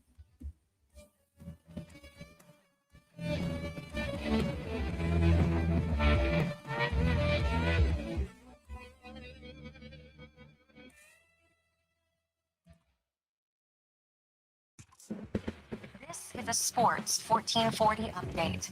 The Utah Mammoth signed defenseman John Marino to an 8-year, $54 million contract extension. The Oilers' 6th-round pick in 2015 appears in 443 games in his career so far with 3 teams, recording 157 points. Major League Baseball, Jays in action, trailing the Rays 3-0, heading into the third. We'll join that game in progress on our AM feed following the upcoming commercial break. Elsewhere, Twins, Guardians set at 2 in the 5th. The Braves up on the Padres 2-1. Mets, Brewers, Giants, Royals both scoreless later tonight. Rangers host the White Sox, Tigers in Chicago to take on the Cubs. You got the Nationals, Rockies, Angels, Cards, Athletics, Diamondbacks, and the Mariners will host the Reds. Pirates, Yankees, Red Sox, Orioles both postponed due to weather issues in the area. Locally, the Riverhawks host Kamloops once again down at Remax Field. First pitch set for 7:05. Stingers on the road in Saskatoon. Tip-off at 7:30. And the Miami Dolphins and linebacker Jordan Brooks agreeing to a 3-year contract extension worth $51.3 million, 35 of which is guaranteed. That's going to do it for us here on the Jason Gregor Show. Coming up next, if you're streaming, Fox Sports Radio. If you're listening on the AM dial, you've got Blue Jays baseball. I'm Connor Halley. This has been a Sports 1440 update. It's Sports 1440, a Stingray radio station broadcasting on Treaty 6 territory. Download the free iHeartRadio app and listen to CKJR wherever you go. It's Dollar Drink Summer at McDonald's. Sip on a refreshing small fountain